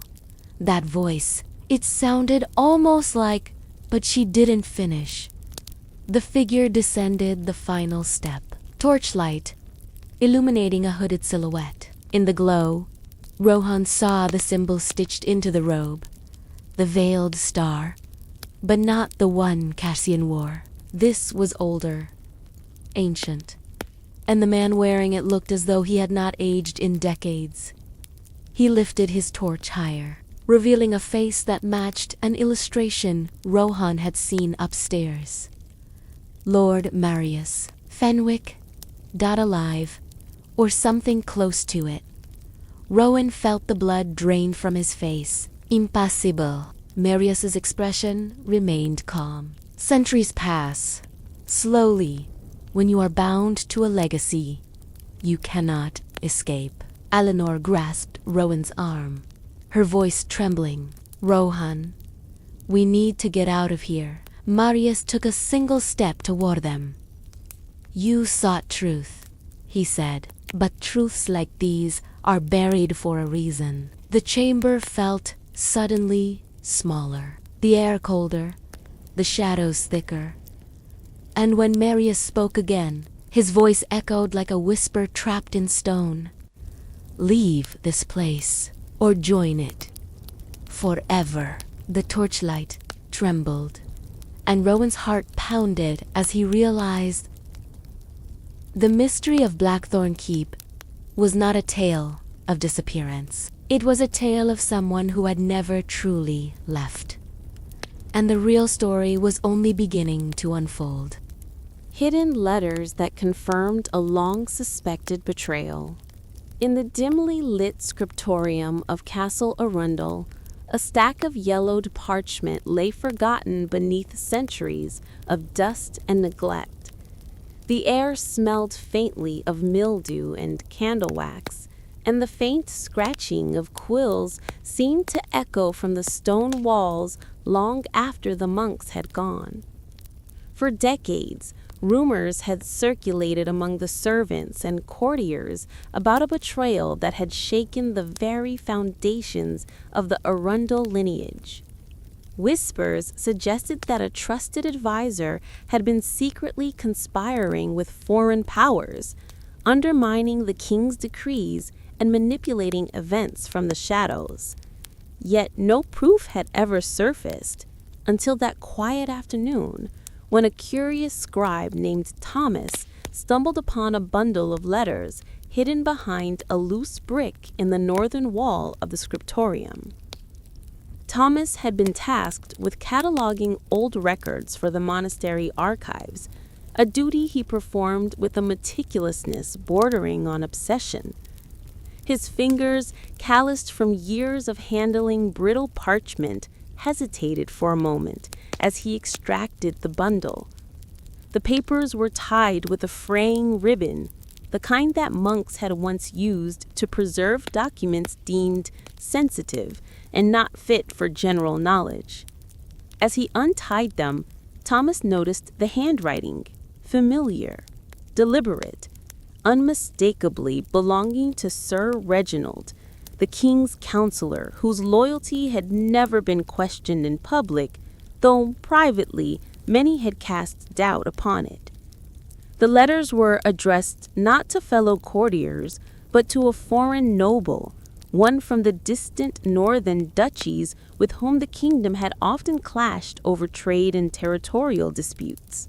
Each letter meticulously detailed troop movements, financial dealings, and even the king's personal schedule. The handwriting was careful, almost clinical, betraying none of the anxiety or guilt that one might expect from a traitor. Yet, as Thomas read further, he realized that the content confirmed suspicions that had lingered in hushed conversations for decades. Sir Reginald had indeed been playing a dangerous game of double loyalty, funneling information to enemies of the crown while maintaining his role as a trusted advisor. The implications were staggering. If these letters were authentic, and Thomas had little doubt of their legitimacy, they represented a betrayal not just of the king, but of the entire kingdom. Every battle lost, every failed negotiation, every whispered rumor of discontent among the people could now be traced back, at least in part, to these secret correspondences. For the monks who had devoted their lives to preserving history, such a discovery was both thrilling and terrifying. History itself, long thought to be immutable, was suddenly revealed as a living, breathing chronicle that could still shock and scandalize even centuries later. As Thomas carefully examined the last of the letters, he noted a peculiar pattern. Each letter bore a symbol in the lower corner, a subtle sigil resembling a coiled serpent. It was the mark of the secret council that had supposedly advised the king in his early years, a council that had been rumored to manipulate the court behind closed doors. No one had believed the tales of the council's continued existence, dismissing them as fanciful legend. But here in the faded ink and delicate folds of these hidden letters, the evidence of its influence was undeniable. The council had not only existed, but had been orchestrating events to ensure that Sir Reginald's betrayal remained hidden until it suited their broader strategy. The scriptorium fell silent once more as Thomas leaned back in his chair, trying to comprehend the weight of what he had uncovered. The letters had confirmed a betrayal long suspected but never proven, turning whispered suspicions into undeniable fact. Every name, every date, every secret passage detailed within those pages would, if revealed, reshape the understanding of an entire era of the kingdom's history. And yet, Thomas realized these revelations were not just historical curiosities, they were warnings. The same networks of secrecy and duplicity that had ensnared Sir Reginald could very well be operating even now, beyond the eyes of those who believed the kingdom was safe and secure. With a deep, almost reverential sigh, Thomas began to transcribe the letters, knowing that the knowledge they contained was too significant to remain hidden, yet too dangerous to release recklessly. Each word he copied carried the weight of treachery, the echo of secret councils, and the burden of truths long kept from light. In the quiet of Castle Arundel, amid the lingering scent of old parchment and candle smoke, the past and the present converged, proving that even centuries later, betrayal had a voice, and it could be heard if only one knew where to listen. Why medieval people believed the wildest things and were sometimes right. In the flickering glow of torchlight, villagers would gather in the central square, huddled together not merely for warmth, but to hear the tales that passed from one wary mouth to another. Stories of shadowy figures lurking in the forest, strange diseases appearing without warning, or sudden misfortunes blamed on witches and sorcerers were common fare.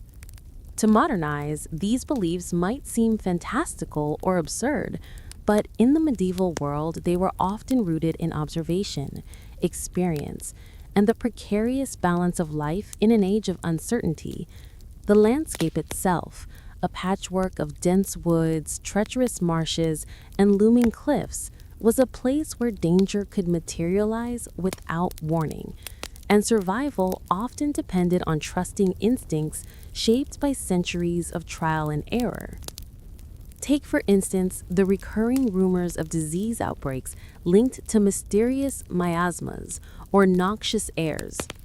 While today we understand germs and bacteria, medieval villagers had only anecdotal evidence to guide them. When several households in a hamlet fell ill after the winds shifted from a particular swamp, the superstitious explanation of poisoned air or the presence of a malevolent spirit was not merely imaginative. It was a rational attempt to correlate cause and effect in a world without scientific instrumentation. In many cases, such beliefs inadvertently led to practices that were protective, avoiding contaminated water sources, isolating the sick, or burning affected materials. In effect, their wild theories were sometimes correct, even if their reasoning was cloaked in superstition and metaphor. Religious and cosmic explanations further shaped the medieval mindset. Villagers were accustomed to seeing omens and signs in everyday occurrences. A comet in the night sky, an unusual birthmark on a newborn, or the sudden death of livestock might be interpreted as warnings from God or indicators of impending calamity. These interpretations were embedded in the cultural framework of the time, giving meaning to events that otherwise seemed random and terrifying. And yet, even within these mystical interpretations, there were kernels of truth. A disease spreading in alignment with the comet's appearance might be coincidental, but the recognition of patterns, however misattributed, demonstrated an intuitive grasp of correlations that modern statisticians might call early epidemiology. Consider the fear of witches which pervaded countless villages across Europe. While accusations and executions are rightly remembered as tragedies, they also reveal something profound about the medieval approach to social risk. Witches were often blamed for sudden crop failures, livestock deaths, or unexplained illnesses. While the supernatural explanation was wrong, the villagers' attentiveness to signs of disease, environmental imbalance, or sabotage was not misguided. In many cases, those accused of witchcraft were indeed meddling in herb lore, folk medicine, or local politics, practices that could tangibly affect outcomes in agriculture or health. The legend, though wrapped in fear and myth, reflected a sophisticated awareness of cause and consequence. Beyond tangible threats, medieval people were keenly attuned to the human element of danger, betrayal, political intrigue, and clandestine power struggles. A rumor of a corrupt bailiff skimming taxes or a disloyal knight plotting against his lord might sound exaggerated, but often these stories contained a nucleus of truth. In an age where literacy was limited and official communication slow, the grapevine was the most reliable conduit of information. Villagers, merchants, and lower-ranking knights learned to read the signals embedded in gestures, speech patterns, and small, seemingly inconsequential events. What might seem like credulity was in reality a survival mechanism. In a society where every misstep could have catastrophic consequences, believing in the improbable sometimes saved lives. Even the most outlandish legends, dragons in the mountains, phantom armies marching across moors, or enchanted forests filled with spirits, served practical purposes. They delineated danger zones, warned travelers away from treacherous paths, and codified local knowledge in a memorable, narratively rich form. While modern historians may chuckle at such tales, they acknowledge that these stories often preserved accurate geographical, environmental, or social information that would otherwise have been lost. Oral tradition, far from mere entertainment, functioned as a repository of empirical wisdom disguised as fable. Medical practices, too, were informed by these beliefs. Leeching, bloodletting, and the use of charms might seem absurd, but they often represented an attempt to systematize observation in the absence of scientific methodology. When a healer observed that certain herbs consistently alleviated pain or illness, the remedy became entwined with ritual, prayer, and superstition. In doing so, the healer created a structured approach to treatment, embedding practical knowledge within a narrative framework that villagers could understand and trust. The wild belief, therefore, was not entirely baseless. It was a vessel for proto-scientific observation. Furthermore, medieval people understood the power of human psychology in shaping outcomes. Fear, hope, and expectation could influence behavior, morale, and even health. A well-timed warning of impending danger, whether from a phantom army or a curse, might spur villagers to prepare defenses, secure resources, or organize collective action. Belief, in other words, had tangible consequences, sometimes preventing disaster before it struck. Those who dismissed all superstition as nonsense overlooked the practical wisdom embedded in these convictions, and in some cases, the belief itself was enough to change the course of events. Even the scholarly elite were not immune to what modern minds might deem irrational beliefs. Alchemists, astrologers, and early natural philosophers spent lifetimes seeking truths hidden behind symbolic language and mystical analogies. Though their methods often failed by contemporary standards, the underlying goal was consistent: to discern patterns, predict outcomes, and exert some measure of control over an unpredictable world. In many instances, their experiments and observations laid the groundwork for later scientific discoveries, demonstrating that even wild medieval ideas could, over time, reveal kernels of enduring truth. As the village bell tolled for evening vespers, the stories continued, passed from elder to child, merchant to traveler, monk to layperson. Each tale, be it of disease, betrayal, celestial omen, or monstrous apparition, reflected a community attempting to navigate an uncertain world. The medieval mind, far from gullible, was deeply analytical within the limits of available knowledge, seeking connections and explanations wherever they might be found. Believing the improbable was not a mark of ignorance, but a testament to ingenuity and adaptability in an age without modern science, rapid communication, or empirical validation. Ultimately, the seemingly wild beliefs of medieval people reveal a society profoundly attuned to patterns, consequences, and social dynamics. While the surface logic may appear fantastical, beneath it lies a coherent system shaped by necessity, observation, and human experience.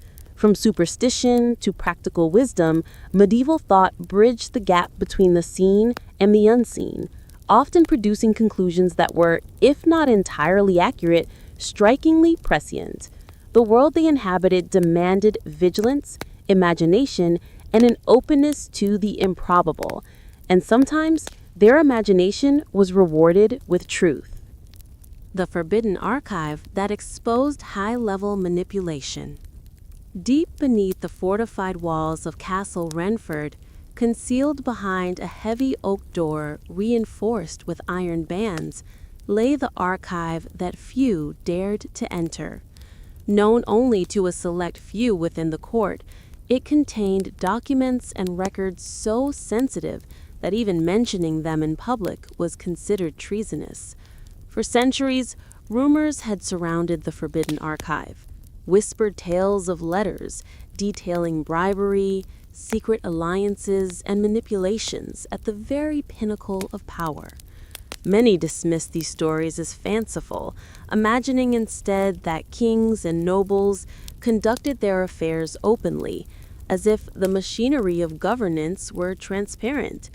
Yet the reality, as history would reveal, was far darker and infinitely more intricate. It was a quiet afternoon when Eleanor, a scholar of modest station but uncommonly sharp mind, first discovered the archive's existence. Tasked with cataloging the lesser-known records of the royal court, she had spent months combing through ledgers, tax records, and ceremonial registers. Yet one misfiled parchment hinted at something extraordinary, a reference to a sealed repository that contained truths unfit for the eyes of the uninitiated.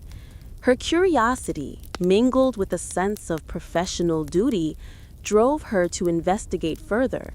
With the castle largely deserted and the guards easily distracted by the midday routines, Eleanor found herself facing the imposing door, its surface etched with warnings and sigils meant to deter prying eyes. Inside, the archive was a labyrinth of shelves and cupboards, each filled with scrolls, codices, and bundles of letters. The air was thick with the scent of aged parchment, ink, and the faint, almost imperceptible aroma of decay. Eleanor moved cautiously, aware that she was treading where kings, advisors, and spies had walked centuries before. Her fingers brushed over manuscripts detailing tax manipulations that had bankrupted entire regions, secret treaties negotiated in silence, and coded correspondences revealing how certain nobles had profited from conflicts while publicly advocating for peace. It was a meticulous orchestration of events designed to consolidate power, obscure responsibility, and manipulate outcomes to favor a select elite. Among the many documents, one series of letters captured her attention. Penned in elegant script, they detailed a plot by several high-ranking officials to influence the outcome of a regional election in a neighboring duchy. The correspondence outlined bribes, coercion, and the strategic dissemination of disinformation, ensuring that the candidate most sympathetic to their interests would prevail. Eleanor recognized names long thought honorable in the historical record, their reputations unblemished by scandal. Here, however, in these forbidden pages, the truth emerged unvarnished. Public perception had been carefully manufactured, and history itself had been manipulated to favor those in power. This sophistication of the schemes was staggering. Not only were individuals bribed or coerced, but events were orchestrated to create the appearance of natural progression. A drought would be amplified in the chronicles to justify certain decrees. A trade disruption was strategically timed to enhance the influence of compliant merchants, and rumors, spread subtly among town leaders, nudged public opinion in directions advantageous to the conspirators. Eleanor realized that what appeared in the official histories as misfortune or divine providence was often the result of deliberate high-level orchestration. The archive had exposed manipulation that spanned generations, revealing a court that functioned as both a theater and a battlefield, where appearances were as carefully curated as military strategies. Yet the Forbidden Archive was not merely a record of malfeasance. It also illuminated the risks undertaken by those who had dared to oppose such machinations. Hidden among the official correspondence were coded messages from dissidents, warnings sent to trusted allies, and veiled cries for justice. These annotations, often scribbled in the margins or inserted between unrelated documents, suggested that resistance existed even at the highest levels, though it was silenced, ignored, or punished. The archive told a story not just of manipulation, but of courage, ingenuity, and the constant tension between power and conscience in medieval governance. Eleanor worked late into the night, copying and cataloging the most crucial revelations. Every parchment she touched was a testament to the lengths that individuals and entire institutions had gone to control information, influence decisions, and shape the perception of reality. It was a meticulous dance where success depended as much on secrecy and misdirection as on strength or intellect. The Forbidden Archive revealed that power in the medieval world was rarely exercised openly. It was exercised in whispers, behind closed doors, and in meticulously constructed shadows. As dawn approached, Eleanor realized the danger inherent in what she had uncovered. Knowledge of the archive's contents could topple reputations, destabilize alliances, and rewrite the accepted narrative of centuries. The very individuals whose schemes were recorded might still have loyal descendants or followers, guardians of secrets who would not hesitate to protect them. Yet she also understood the imperative of truth. To ignore the evidence would be to perpetuate a myth of integrity that had never existed. Each document she studied carried the dual weight of revelation and responsibility, demonstrating how the careful orchestration of information could shape not only events of the past, but the understanding of history itself. The Forbidden Archive, with its layers of secrecy and coded intricacy, stood as a monument to the lengths that people will go to control perception and consolidate power. Eleanor recognized that medieval manipulation was not primitive or crude. It was strategic, nuanced, and often stunningly effective. The archive proved that behind every seemingly straightforward decree, battle, or political maneuver, there might lie a hidden hand, guiding outcomes with deliberate intent. For the medieval mind, steeped in ritual, hierarchy, and loyalty, such subtle control was both natural and insidious. By the time Eleanor closed the archive's heavy door, the first rays of sunlight had begun to illuminate the castle's courtyard. She carried with her not just copies of documents, but the understanding that history was far more pliable than commonly believed. What the public record portrayed as justice, providence, or simple misfortune was often the result of careful calculation, hidden influence, and deliberate concealment. In that quiet hour, standing amid the echoes of centuries, Eleanor grasped a fundamental truth. Knowledge is power. Secrecy is control. And the line between fact and manipulation is often as thin and delicate as the parchment on which it is written. The Forbidden Archive would remain a secret for some time yet, its revelations hidden from the eyes of those who were unprepared to confront the depth of deception that had long governed their world. But for Eleanor, the experience marked a turning point. History was no longer merely a collection of events to be recorded. It was a living, breathing entity shaped by ambition, fear, and cunning.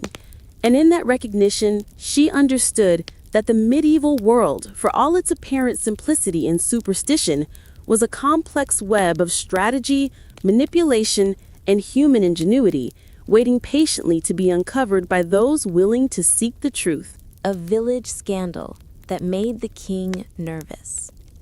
In the quiet, cobbled village of Netherby, nestled between rolling hills and dense woodlands, life had always followed a predictable rhythm. The villagers rose with the sun to tend to their fields, the blacksmith's hammer rang in steady cadence, and the church bell called the faithful to prayer with unwavering regularity. Yet even in this seemingly ordinary settlement, the undercurrents of secrecy and human ambition could surface in the most unexpected ways. What began as a series of small whispered rumors about a local family soon escalated into a scandal that would ripple far beyond the village, reaching the ears of the king himself. It all started with the Miller family, long respected for their diligence and standing within Netherby. But unusual occurrences had begun to unsettle the villagers.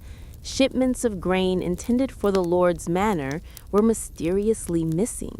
Livestock vanished without explanation, and strange visitors were spotted arriving at the mill late at night.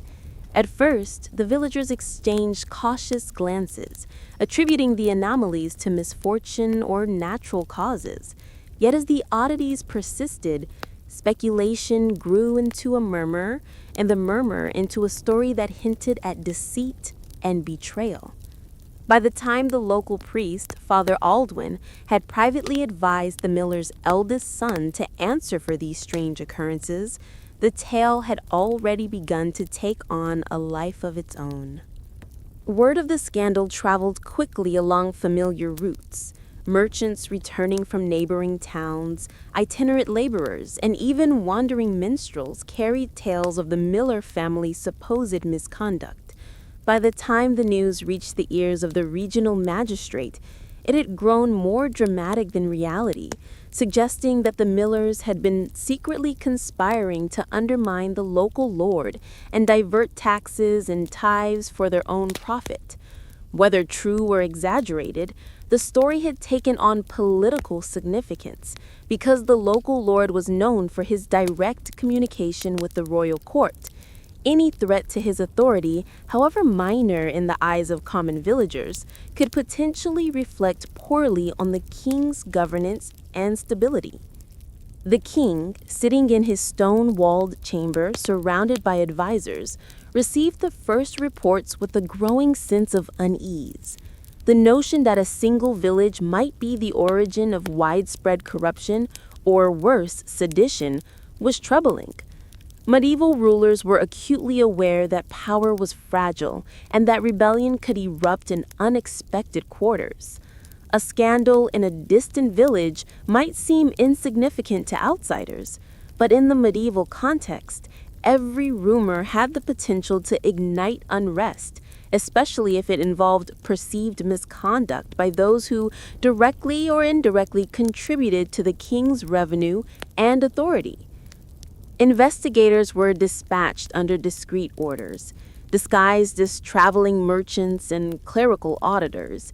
They arrived in Netherby under the guise of routine inspections, observing the villagers, taking note of patterns, and questioning individuals in hushed tones. Yet the deeper they probed, the more tangled the web of intrigue became. It was not merely a case of misappropriated grain or missing livestock. Old grievances, long-held rivalries, and clandestine alliances all contributed to the appearance of scandal. The Miller family, once unassailable in reputation, found themselves besieged by suspicion, not only from external authorities, but from neighbors who had previously held no ill will. Meanwhile, letters reached the king detailing the situation, painting a picture that was part fact, part rumor. Some accounts exaggerated the severity of the offenses, suggesting secret plots to overthrow the lord of the region or divert funds intended for royal coffers. Others provided more measured observations, noting only unusual behavior and unverified accusations. The combination of speculation and partial truth created a combustible mixture that demanded careful handling. The king, understanding the delicacy of perception, instructed that the matter be investigated thoroughly but discreetly so as to prevent panic, rebellion, or the spread of further damaging rumors. The villagers themselves were caught in the middle, unaware that their small-scale disputes and local rivalries were now matters of royal concern. Neighbors whispered about betrayals and secret meetings. Merchants spoke cautiously of unusual transactions, and even the children noticed the tension in the air. The Miller family, while maintaining outward composure, struggled with the weight of suspicion, knowing that any misstep could confirm the worst of the rumors. Their everyday activities, delivering grain, tending fields, speaking with neighbors, became acts under scrutiny, magnified by a web of observation that extended far beyond the village's boundaries. The priest, Father Aldwin, played a subtle yet crucial role in navigating the crisis. While outwardly guiding the villagers in prayer and routine church matters, he also served as a mediator between the community and the investigators. His careful words and measured presence helped to prevent immediate panic, though he could not entirely control the narrative. In a society where oral communication was primary and written records scarce, perception often overweighed reality. The priest knew that once suspicion took hold, it could spread like wildfire, and even innocuous actions could be misinterpreted as evidence of conspiracy. What made the scandal particularly dangerous was the interplay between fact and imagination. The miller's son had, weeks earlier, discreetly negotiated a better price for grain with the neighboring lord, a common practice meant to protect the village from famine. Yet when recounted in the growing rumor mill, this practical decision became evidence of collusion and secret profit. A small act of prudence was transformed into a narrative of greed and treachery, demonstrating the fragile line between ordinary behavior and political scandal. In the eyes of the court, such misinterpretations could not be ignored, for they reflected on the stability of governance and the king's ability to enforce justice. By the time a formal inquiry began, Netherby had been transformed from a quiet agricultural village into a center of tense investigation. Witnesses were called, and subtle interrogations took place under the guise of friendly conversation. Each response was scrutinized, cross-referenced, and interpreted in light of the growing narrative that the village was a hot spot of intrigue. The investigators documented every detail, aware that even the smallest revelation could be used to either confirm or refute the escalating accusations. For the villagers, the ordinary rhythms of life, harvesting, baking, tending animals, were overshadowed by the invisible, pervasive presence of authority, making every choice fraught with risk. The scandal's implications eventually reached the king in person through detailed reports sent by trusted couriers. The idea that a remote village could harbor such complexity of intrigue highlighted the fragility of his realm. Medieval rulers understood that authority was not maintained solely through decrees or military power. It relied upon perception, loyalty, and the control of information. A single village scandal, if left unchecked, could erode the belief in royal oversight, encourage rebellion elsewhere, or inspire copycat behavior. The king's nervous attention to the matter was a calculated recognition of the importance of even minor crises, revealing the meticulous and sometimes anxious nature of medieval governance. As Eleanor, the investigator, and local clerics navigated the layers of rumor, fact, and misperception, the situation became a case study in the complex interplay of human behavior, authority, and social perception. It demonstrated how even seemingly trivial events could escalate into matters of national concern given the right or wrong circumstances. The king's nervous response, though perhaps excessive from a modern perspective, reflected the realities of medieval political life, where information traveled slowly, misinterpretation was common, and reputation was both fragile and paramount. By the time the inquiry concluded, a clearer picture had emerged, though without lasting consequences. Some of the rumors proved to be grounded in truth. Minor acts of misappropriation, secret alliances, and disputes had indeed occurred, yet many elements of the scandal were exaggerated or entirely invented, a testament to the power of human imagination in shaping perception. The Miller family, while chastised and corrected, emerged largely intact, though the memory of the scandal lingered for decades, serving as a cautionary tale about the delicate balance between truth, rumor, and authority in the medieval world. In the end, the Netherby scandal illustrated the vulnerability of rulers to seemingly small disturbances in distant corners of their realms, the dark truth behind an innocent-looking religious ritual. In the quiet village of Brackenwood, nestled along the banks of a winding river, life was punctuated by the steady rhythm of the seasons and the church bell that summoned the faithful each morning and evening. Among the many traditions that structured daily existence, one ritual stood out for its simplicity and apparent piety: the annual blessing of the fields. Villagers, young and old, would gather at the edge of the farmland, holding woven garlands, candles, and baskets of produce. With the priest reciting prayers in measured tones, the ritual seemed harmless, even heartening, a celebration of fertility, gratitude, and divine protection. Outsiders, passing through on market days, often remarked on the village's devotion, seeing nothing more than a quaint custom rooted in spiritual reverence. Yet beneath the surface of this seemingly innocent ceremony, centuries of secrecy and subtle manipulation had transformed it into something far darker.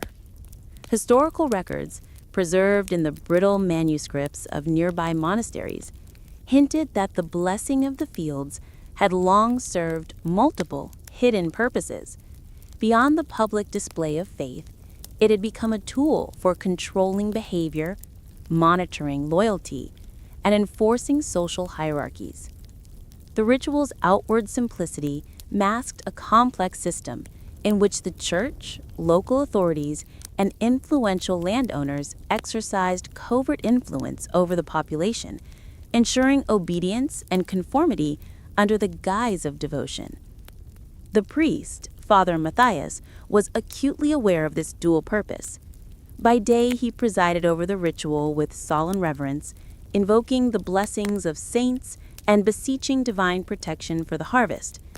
By night, however, he maintained meticulous records in coded notation: who attended the ceremony, who arrived late, who seemed distracted, and who engaged in private exchanges during the proceedings. These observations, innocuous on their face, provided a window into the loyalties, intentions, and social networks of the villagers. Over time, such records allowed the church to identify potential dissenters, disputes over land or inheritance, and even the beginnings of conspiratorial activity. A ritual that appeared purely spiritual thus became a surveillance mechanism, blending devotion with subtle control. The practice had deeper historical roots than many realized. Centuries earlier, during times of unrest and rebellion, the blessing of the fields had been adapted by regional rulers as a means to observe the populace without overt intrusion. By drawing people together under a shared spiritual framework, authorities could note alliances, monitor gestures, and assess the spread of dissent. Certain behaviors, like a whispered conversation at a particular point in the ceremony or the deliberate omission of customary gestures, were interpreted as signs of disloyalty. In this way, the ritual functioned as an early intelligence-gathering exercise, where observation was sanctified and participation was mandatory for all who wished to avoid suspicion. Even the symbolism embedded in the ritual carried hidden meaning. The garlands of flowers, for instance, were not merely decorative. The types of flowers selected, their arrangement, and the timing of their presentation could signal the social or political status of participants. Candles were positioned to create subtle alignments that could be read by those trained in their significance. Baskets of produce, ostensibly offerings of gratitude, were occasionally used to test honesty. Shortfalls or surpluses could reveal hidden intentions, secret debts, or the manipulation of resources for personal gain. To the casual observer, these gestures were harmless and ceremonial. To those in the know, they were components of an intricate system of social regulation. Over the decades, as the village of Brackenwood remained under the influence of the church and local lords, the ritual accrued additional layers of meaning. Secret oaths were exchanged during the blessing of the fields, whispered agreements ratified beneath the canopy of collective devotion. Certain families, long aligned with powerful patrons, used the ceremony to signal allegiance, while others employed subtle gestures to convey dissent without drawing attention.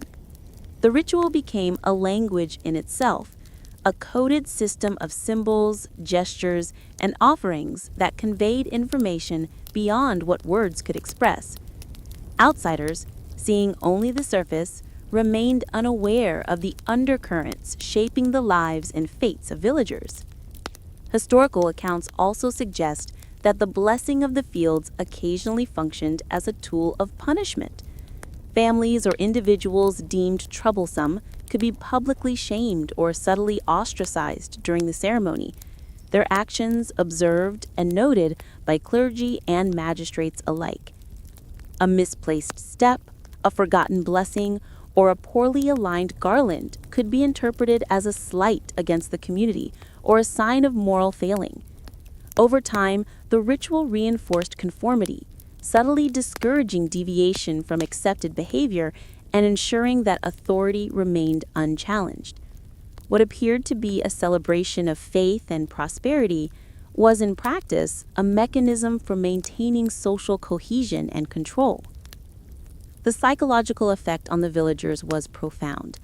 Participation in the ritual, though outwardly voluntary, carried implicit expectations to appear devoted, attentive, and aligned with both spiritual and secular authority.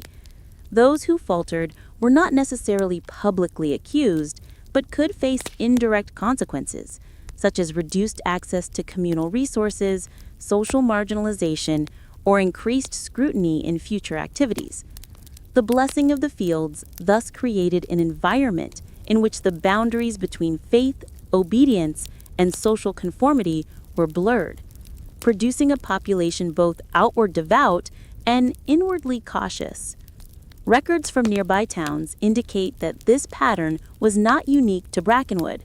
Across medieval Europe, religious ceremonies often served dual purposes, blending spiritual observance with social regulation.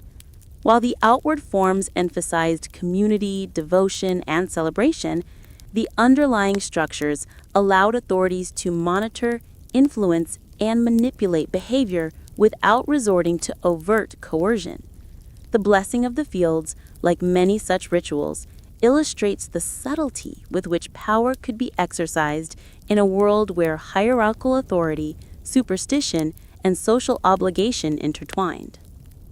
Even in modern interpretations, the dichotomy between appearance and function is striking. To an untrained eye, the ceremony was a quaint vestige of a bygone era, a reminder of simpler, more innocent times. Yet the historical truth, carefully reconstructed from manuscripts, letters, and oral accounts, reveals a more complex picture. A ritual that was as much about control, surveillance, and social engineering as it was about faith and fertility. The villagers, knowingly or not, participated in a system designed to reinforce hierarchies and maintain order, demonstrating that even the most benign traditions can conceal layers of strategy and influence. As the sun dipped below the horizon and the final candle flickered in the churchyard, the blessing of the fields concluded, leaving behind a landscape dotted with garlands, flickering lights, and the quiet hum of whispered conversations. To the casual observer, the ritual had ended as it always did, with satisfaction, reverence, and communal goodwill. But beneath the surface, the mechanisms of observation, interpretation, and subtle coercion remained as active as ever, quietly shaping relationships, allegiances, and perceptions. The dark truth of the ritual lay not in its overt form, but in the invisible currents that guided behavior, maintained authority, and preserved a delicate balance of power within the village. Through centuries, the blessing of the fields remained a potent illustration of the interplay between tradition and control, faith and surveillance. It reminds us that even seemingly innocent practices can harbor hidden purposes, and that history often hides its most instructive lessons beneath the surface of everyday life. In Brackenwood, as in countless other communities across medieval Europe, rituals were never merely ceremonial. They were instruments of social order, repositories of hidden knowledge, and subtle vehicles for shaping the course of human behavior. Medieval espionage that was mistaken for superstition. In the shadowed corridors of medieval Europe, secrets were the currency of power. Beyond the bustling markets, crowded taverns, and stately castles, a hidden world operated quietly, unseen by most of the population. Peasants attributed strange happenings to curses, omens, and the work of witches, while nobles whispered of divine favor and malevolent spirits. Yet behind many of these seemingly supernatural occurrences lay the careful work of spies, informants, and clandestine agents, individuals who gathered intelligence, relayed messages, and manipulated events with precision that would rival modern espionage. To the untrained eye, the signs of their activity appeared as superstition, but in reality, they were the sophisticated mechanisms of medieval intelligence. Consider the case of the Duchy of Elmsworth, a region perpetually caught between rival kingdoms and embroiled in disputes over trade routes, taxes, and alliances. For decades, villagers reported unusual lights flickering along the forest edge, strange sounds echoing through the night, and sudden disappearances of travelers. Priests warned that spirits were displeased, and local women were accused of witchcraft. Kings and dukes, far from dismissing these claims, often acted cautiously, interpreting them as omens or divine signs. What no one realized at the time was that these occurrences were the work of a covert network of informants employed by the duchy's rivals, using stealth, signaling, and misdirection to observe troop movements, gather intelligence, and manipulate perceptions with precision that would rival modern espionage. To the untrained eye, the signs of their activity appeared as superstition, but in reality, they were the sophisticated mechanisms of medieval intelligence. One notable example involved a network of monks in a secluded abbey near the river Arden. Ostensibly dedicated to prayer and transcription, they were, in secret, gathering intelligence for a regional duke. Their methods included monitoring correspondence, intercepting letters, and observing the flow of goods along trade routes. When unusual weather patterns, illness, or missing livestock disrupted village life, locals attributed the misfortunes to supernatural causes. In reality, the monks were exploiting these events to disguise their movements and collect information without raising suspicion. Their codified annotations, hidden within seemingly pious texts, became one of the most effective intelligence systems of the period. The practice of disguising espionage as superstition was particularly effective because it relied on cultural expectations. Medieval society was steeped in a worldview where spirits, curses, and divine signs were considered real and meaningful. Agents used this knowledge to create diversions, plant false information, and ensure that their activities went unnoticed. A peasant's fear of witchcraft or an unexpected omen became a tool, redirecting attention away from political machinations and toward the familiar, culturally reinforced framework of superstition. What appeared to outsiders as irrational fear was in reality a highly functional operational strategy. Even kings and nobles, despite their education and proximity to power, were not immune to deception. A well-timed rumor, seemingly of supernatural origin, could influence decisions regarding troop movements, taxation, or diplomatic negotiations. Intelligence disguised as superstition created uncertainty, forcing rulers to consider contingencies they might otherwise have ignored. The line between natural event, coincidence, and deliberate manipulation was intentionally blurred, ensuring that spies could operate with maximum effectiveness while remaining hidden behind layers of cultural and social credulity. In practice, these espionage networks often relied on local collaborators. Merchants, minor officials, and even common villagers were recruited, sometimes knowingly and sometimes unknowingly, to transmit information. A seemingly innocuous story passed in a tavern, a question asked during a market transaction, or a routine report delivered to a local priest could all be carefully monitored and interpreted. By weaving intelligence gathering into the fabric of everyday life, agents transformed ordinary human interactions into a vast web of observation, mapping loyalties, resources, and vulnerabilities with remarkable precision. The consequences of such hidden operations were profound. Entire military campaigns, political negotiations, and trade strategies were influenced by information gathered under the guise of superstition. A village blamed for witchcraft might in fact have been a node in a sophisticated intelligence network, while seemingly random disasters were exploited to conceal troop movements or clandestine communications. From this perspective, medieval superstition was not merely a reflection of ignorance.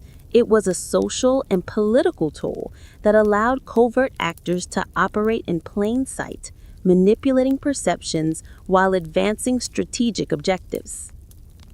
Perhaps most striking was the subtlety of communication within these networks. Spies did not rely on letters or explicit messages alone. They used metaphor, allegory, and ritualized behavior to encode information. A song sung at a wedding, the placement of a candle in a window, or even the selection of produce for a feast could carry precise intelligence. When commoners connected dots, the crown wanted erased. In the shadow of towering castles and the bustling activity of market towns, commoners often lived lives that seemed detached from the machinations of kings, nobles, and courtiers. Yet, despite their humble stations, they were far from oblivious. Through careful observation, oral traditions, and a keen sense of patterns, ordinary villagers, merchants, and laborers sometimes discerned connections that the crown sought to conceal.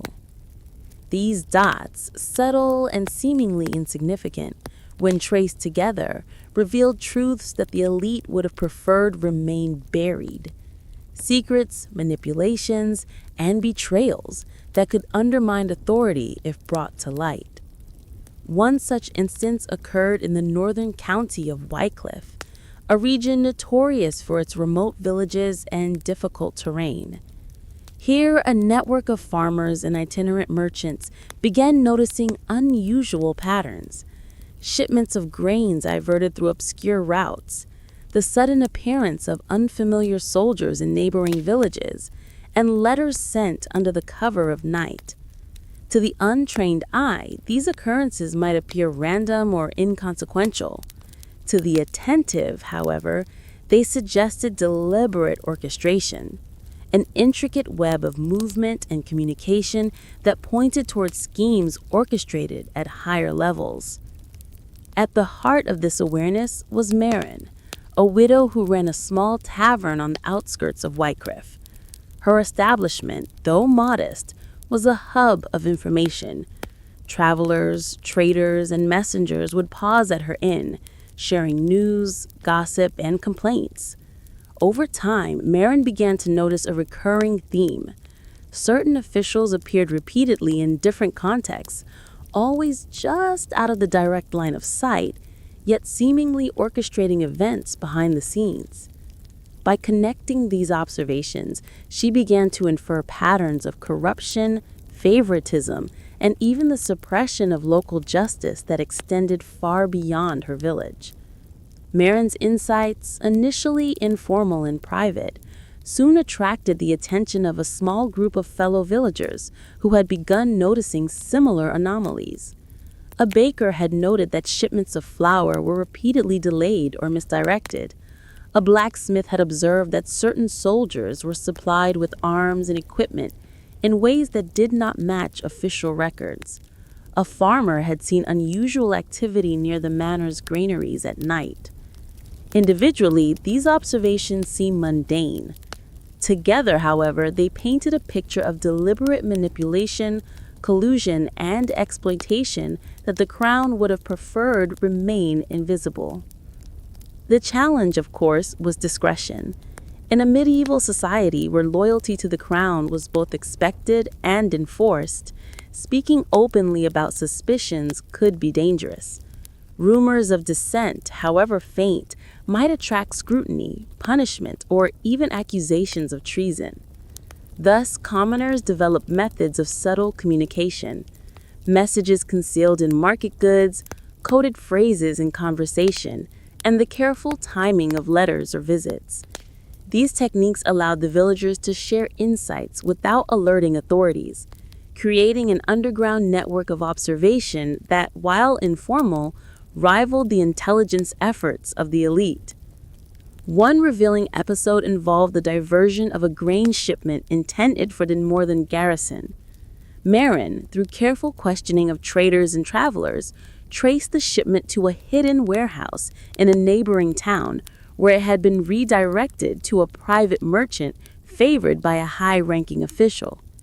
This discovery, when shared among the village network, provided proof of corruption at a level that local records either ignored or actively obscured. It was a rare moment in which ordinary individuals, through observation and collaboration, uncovered evidence that the crown had deliberately sought to erase. These activities were often couched in local folklore or practical necessity, allowing the commoners to operate in plain sight. Markets, inns, and festivals became venues for exchanging information under the guise of social interaction. Even the timing of tasks, harvesting, deliveries, or religious observances could be used to communicate discoveries or warnings. In this way, ordinary life became interwoven with subtle acts of surveillance and intelligence gathering, demonstrating that perception and attentiveness were powerful tools in an age without formal investigative institutions. The Crown's response to such revelations was predictably cautious. Whenever discrepancies or leaks were detected, officials attempted to suppress knowledge through intimidation, reassignment, or misinformation. Yet the more subtle the suppression, the more determined the commoners became, relying on observation and deduction to fill gaps left by deliberate obfuscation. Over time, these dots connected in ways that revealed systemic practices such as tax manipulation, favoritism in land grants, or the orchestration of local disputes to benefit the Crown's allies. These insights, while rarely leading to formal challenges, empowered the populace with understanding and, occasionally, leverage in negotiations or disputes. Interestingly, the patterns that commoners discerned were not always negative. At times, they revealed the Crown's strategic planning, defensive measures against invasions, or the logistics of relief during famine or plague. The key factor was the Crown's desire to manage information. Some truths were meant to be known selectively, while others were deliberately hidden. By observing carefully, connecting seemingly unrelated events, and sharing insights cautiously, ordinary people could perceive aspects of governance that were otherwise concealed, blurring the lines between ignorance and knowledge. Oral tradition played a critical role in preserving these insights. Stories, songs, and anecdotes became vehicles for documenting observations and lessons without attracting the attention of officials. A seemingly innocuous folk tale about a clever miller or a traveling merchant might encode real events, hidden shipments, bribery, or acts of heroism and resistance. For modern historians, these stories are invaluable, revealing the ways in which commoners perceived, interpreted, and transmitted knowledge about the workings of power in their world.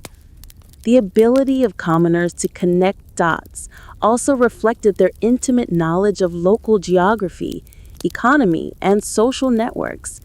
While the crown might rely on formal reports, tax ledgers, and dispatches, villagers had first-hand experience of the land, the routes, the behavior of merchants, and the subtleties of social relationships. These insights allowed them to identify anomalies, detect hidden manipulations, and infer motives that were otherwise obscured. In this sense, the commoner's perspective offered a form of intelligence rooted not in authority, but in experience and attentiveness. One notable consequence of this awareness was the subtle check it placed on power. While open rebellion was rare, the knowledge that villagers could detect and connect hidden actions influenced the behavior of local officials. Decisions were often tempered by the risk of exposure, and manipulations were executed with increasing sophistication to avoid detection. In essence, the commoner's capacity to connect dots created a feedback loop. Their observation imposed limits on the crown's ability to act with impunity, fostering a nuanced balance between authority and accountability. In some cases, the crown attempted to co-opt this perceptiveness. Trusted individuals within villages were recruited to report anomalies, verify loyalty, or relay intelligence, effectively transforming perceptive commoners into formal agents of the state. This dynamic further illustrates the interplay between observation, authority, and social cohesion. What began as grassroots awareness could be harnessed for governance, blending the insights of ordinary life with the strategic objectives of rulers. Yet the most remarkable aspect of these activities was the ingenuity and resilience of ordinary people. Without formal education, advanced tools, or access to the corridors of power, they relied on observation, deduction, and collaboration. By connecting dots that were deliberately left fragmented, they reconstructed hidden narratives, anticipated consequences, and safeguarded their communities. This capacity for critical thinking and collective intelligence underscores the often overlooked agency of medieval commoners, challenging assumptions that knowledge and influence were solely the domain of elites. Ultimately, the phenomenon of commoners connecting dots the crown wished erased reveals the layered complexity of medieval society. Authority was exercised not merely through force or decree, but through control of information, perception, and narrative. Yet even within the structured hierarchy, ordinary individuals demonstrated remarkable capacity for insight, observation, and strategic thought. Their ability to discern hidden connections, interpret anomalies, and share knowledge, A secret network that outlived the very kingdom that feared it. In the heart of the realm of Eldinmere, a kingdom that had once been renowned for its wealth, fortifications, and strict governance, there existed a network so clandestine that even the king himself scarcely acknowledged its presence. Known only to a handful of operatives and a select few informants, this secret network had been forged from necessity, a web of communication, observation, and covert coordination designed to monitor the machinations of power and protect the interests of those who operated on society's margins. Over time, it grew more sophisticated, more resilient, and more deeply embedded in the social fabric than even the crown could have imagined. The origins of this network were humble. It began in the borderlands, where peasants, traders, and minor officials recognized the dangers of unchecked authority. They shared information cautiously, reports of troop movements, suspicious transactions, or unjust enforcement of taxes, and gradually developed a system to ensure that knowledge flowed between communities without attracting the attention of royal spies. Messengers traveled under the guise of merchants, letters were hidden within mundane correspondence, and signals were encoded in everyday routines, a particular arrangement of market stalls, the timing of bells, or the placement of banners. The network's genius lay in its invisibility. It existed everywhere and nowhere, detectable only to those trained to observe. As Eldonmere's central authority grew more centralized, attempting to exert control over increasingly distant provinces, the network adapted. Local nodes became adept at gathering intelligence on governors, tax collectors, and the king's emissaries, noting discrepancies between official reports and reality on the ground. Where officials attempted to conceal failures, divert resources, or punish dissent, the network documented it meticulously, passing the information along through hidden channels to trusted allies. Each report, while fragmentary, contributed to a mosaic that revealed the inner workings of governance, often long before such truths could reach the royal court. The network's resilience was remarkable, particularly given the constant threat of discovery. Royal decrees demanded loyalty, and spies were dispatched to investigate anomalies, inconsistencies, and rumors. Yet the network thrived precisely because it was decentralized. No single individual knew its full extent, and operations were compartmentalized. Information flowed in a series of independent threads, connected only by shared codes, prearranged signals, and oral instructions. If one node were compromised, the network could continue to function, adapting seamlessly to disruptions. In essence, the system outlived the immediate vulnerabilities of its participants, evolving into a self-sustaining apparatus of covert communication. The network's activities were not limited to observation. They facilitated subtle resistance, negotiations, and protection. Messages warning of impending confiscations, raids, or unjust penalties were relayed discreetly to the affected communities, allowing them to prepare or adapt. Economic decisions such as where to store grain, which trade routes to use, or which contracts to honor were informed by intelligence gleaned through the network. Even cultural and social events were leveraged to transmit information. Festivals, market days, and religious ceremonies were all utilized as opportunities to exchange intelligence under the guise of normal activity. The longevity of the network is particularly striking. Over decades, even as kings rose and fell, borders shifted, and dynasties changed, the network persisted. Its continuity owed itself to careful training, oral transmission of codes, and a culture of secrecy that transcended individual lifespans. Initiates were instructed not only in observation and communication, but also in the moral and ethical underpinnings of discretion to protect both the network and the communities it served. Knowledge was passed cautiously, ensuring that each generation maintained operational integrity while remaining flexible enough to adapt to evolving threats. One of the network's defining characteristics was its capacity to operate invisibly in plain sight.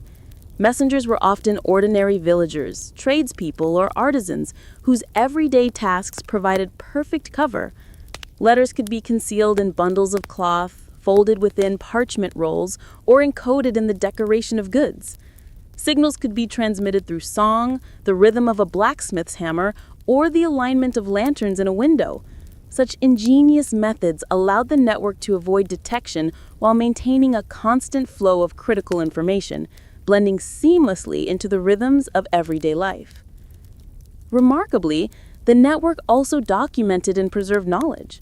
Over time, hidden ledgers, coded manuscripts, and oral accounts accumulated a detailed record of local politics, resource distribution, and social tensions. This archive, though largely invisible to the crown, became a repository of institutional memory, accessible to those trained in its interpretation. When disputes arose, whether over property, governance, or succession, the network could provide historical context, allowing communities to respond with evidence rather than rumor.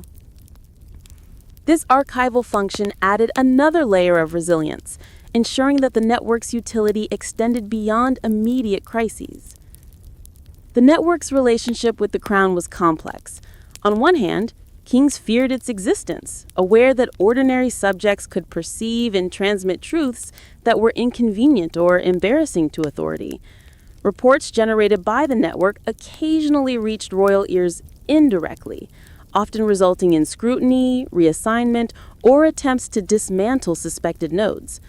Yet the Crown's inability to fully uncover the network and its decentralized structure made suppression nearly impossible.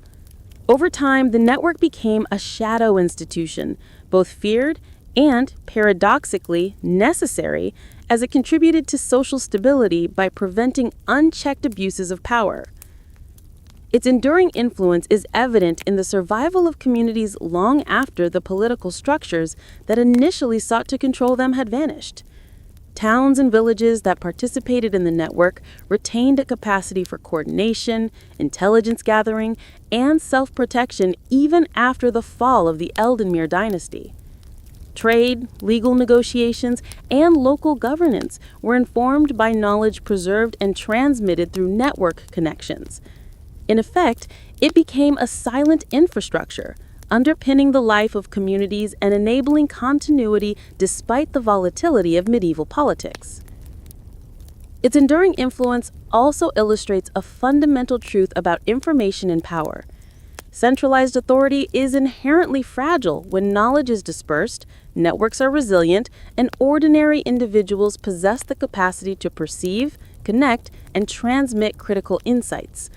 The Crown of Eldonmere, powerful though it appeared, could not fully control the flow of information, nor could it anticipate the ingenuity of those operating beyond its immediate reach. The network, in surviving the kingdom, became a testament to the enduring power of observation, collaboration, and strategic concealment. Even today, historians studying Eldonmere and similar medieval societies are struck by the sophistication, subtlety, and longevity of such networks. They reveal a hidden layer of medieval life, where ordinary people, through attentiveness, collaboration, and ingenuity, created systems that outlasted dynasties, navigated complex social hierarchies, and protected communal interests. The secret network was not merely a tool of resistance or surveillance, it was a living institution, sustained by knowledge, trust, and adaptability, capable of surviving the rise and fall of kings. In the end, the story of this secret network reminds us that history is not solely written by rulers, kings, or elites. The threads of observation, intelligence, and coordination woven by ordinary people can persist far longer than the political entities they inhabit. Even when the Crown sought to erase, suppress, or manipulate, the network endured, preserving a legacy of agency, insight, and resilience. The truth that escaped into legend before history caught up. In the winding valleys and dense forests of medieval Ardavan, truths were often transient, slipping quietly into the mist of folklore before they could be recorded in chronicles or official annals. Stories circulated among villagers, travelers, and minstrels, tales of mysterious figures, vanished treasures, or inexplicable events that blended fragments of reality with imagination. What began as a factual occurrence, a betrayal uncovered, a hidden conspiracy, or a daring escape, soon took on the embellishments of oral tradition, becoming legend long before historians could piece together the actual events. In such a world, the boundary between truth and myth was porous, and the past was as much constructed by storytellers as it was preserved by scribes. One notable instance involved the disappearance of Lord Cedric of Thornhill, a minor noble whose estate lay on the northern frontier of Ardavan. Official records simply noted that he had vanished without trace during a winter journey to oversee his holdings. Yet, villagers whispered a different story. They spoke of shadowy figures, cloaked in black, who led him into the forest under the pretense of negotiation, never to return. Minstrels sang of enchanted mirrors, spirits of the old woods, and curses laid upon the land, transforming a mundane political assassination or abduction into a tale of supernatural intrigue. For generations, this version of events became the accepted truth in local memory, long before historians could access fragmented accounts, letters, and court records that hinted at the more mundane reality of political rivalry and betrayal. Legends like these often functioned as vessels for collective memory, preserving essential elements of events that might otherwise have been lost. In the absence of formal documentation, oral storytelling served as a repository for information about conflicts, alliances, and the machinations of power. Details were encoded in narrative structures. Characters, settings, and symbolic motifs acted as mnemonic devices, ensuring that essential truths survived even as the particulars became mythologized. While the embellishments sometimes obscured the factual accuracy of events, they preserved the core dynamics, allowing historians to reconstruct likely scenarios from seemingly fantastical recounts. Another striking example comes from the coastal town of Rivenport, where merchants reported the sudden disappearance of a ship laden with silver and rare spices. The official report attributed the loss to storms at sea, but locals spoke of sea witches, ghostly galleons, and enchanted tides that dragged vessels to the depths. Generations later, when historians analyzed trade records, insurance claims, and correspondence, they discovered that the disappearance had been the result of piracy orchestrated by a rival trading guild, a calculated act of theft and subterfuge. The truth had existed all along, but it had traveled first through the channel of legend, taking on layers of narrative color before empirical documentation caught up. The transformation of truth into legend was facilitated by the peculiar dynamics of medieval communication. News traveled slowly, often filtered through several intermediaries, each of whom might alter or embellish the story, consciously or unconsciously. By the time an event reached a distant village, market, or court, it had acquired narrative flourishes, improbable coincidences, heroic deeds, or moralistic overtones. In this way, the essential factual components, the identities of those involved, the outcomes, and the political implications were preserved, albeit embedded within layers of dramatic interpretation. Legends thus served as a bridge between lived reality and the eventual historical record. In many cases, the legendary retelling of events provided protection to those involved. By cloaking political actions, conspiracies, or transgressions in the language of myth, participants could obscure their culpability or intentions. A conspirator's treachery might be recast as a moral lesson against greed or hubris, while a heroic act of resistance could be magnified into a tale of magical prowess. Communities aware of the dangers of official scrutiny often relied on these transformations to encode sensitive information safely within stories, passing it from generation to generation without exposing themselves to retaliation. Legends also performed social and cultural functions beyond the preservation of events. They served to explain the unexplainable, reconcile communal anxieties, and reinforce moral norms.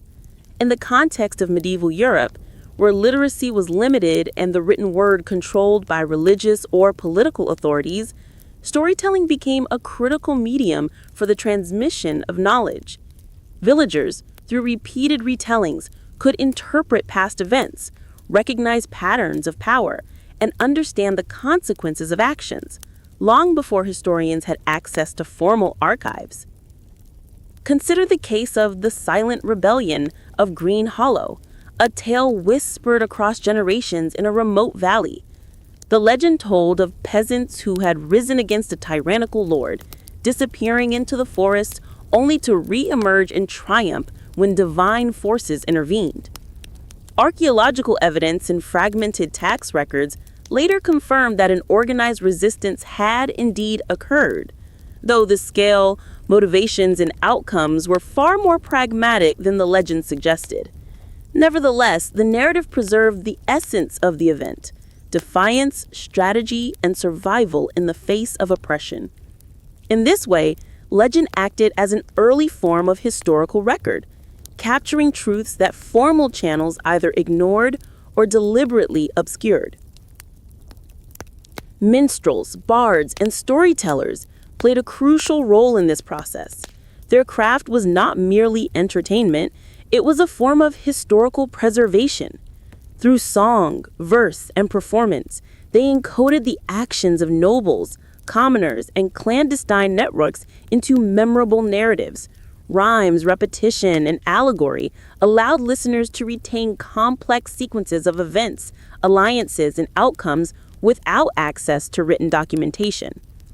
These performances ensured that knowledge was not confined to elite circles, but could circulate widely, often spreading faster than formal announcements or decrees.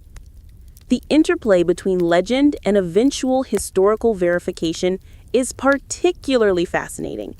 In some instances, historians uncovered archival evidence centuries later that confirmed the substance of stories long thought fanciful. Letters, court records, tax rolls, and diaries often aligned with the motifs preserved in oral tradition, revealing that the legends had a basis in reality. What initially seemed like exaggeration or superstition was in fact an encoded account of real events, distorted by time, but fundamentally accurate in its core narrative. Furthermore, the passage of truth into legend highlights the limitations and creativity inherent in medieval information systems. Without instantaneous communication, photographs, or mass literacy, societies relied on memory, performance, and symbolic representation. Legends were a necessary adaptation.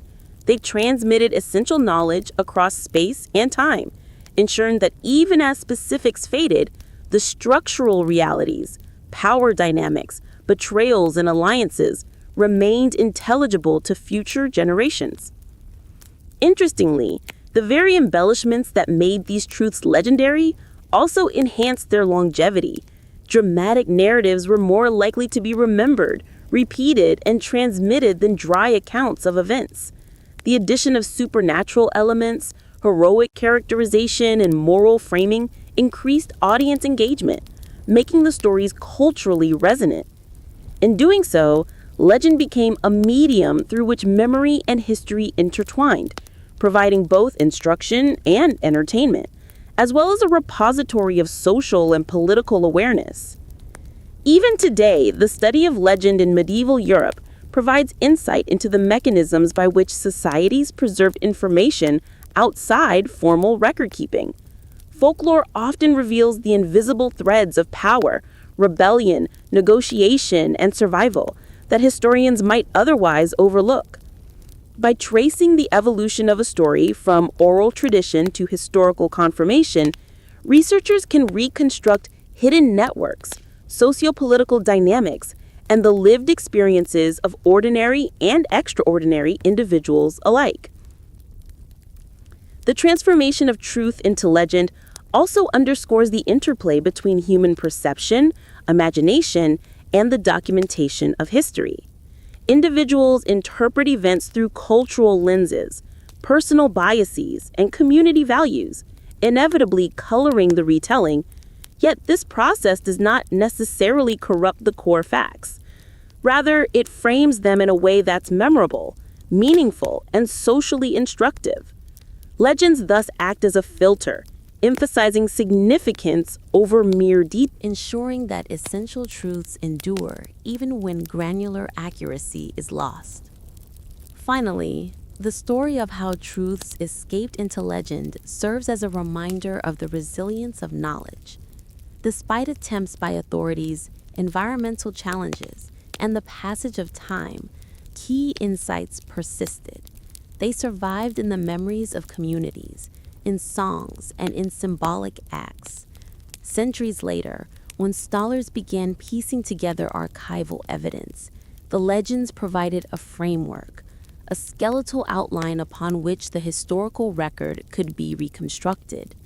What had once seemed like fantastical tales were revealed as remarkably faithful reflections of the forces, actions, and consequences of medieval life. In the valleys, towns, and forests of medieval Artavan, and indeed across much of Europe, history often traveled first as legend, a whispered narrative that transformed fact into story, event into myth.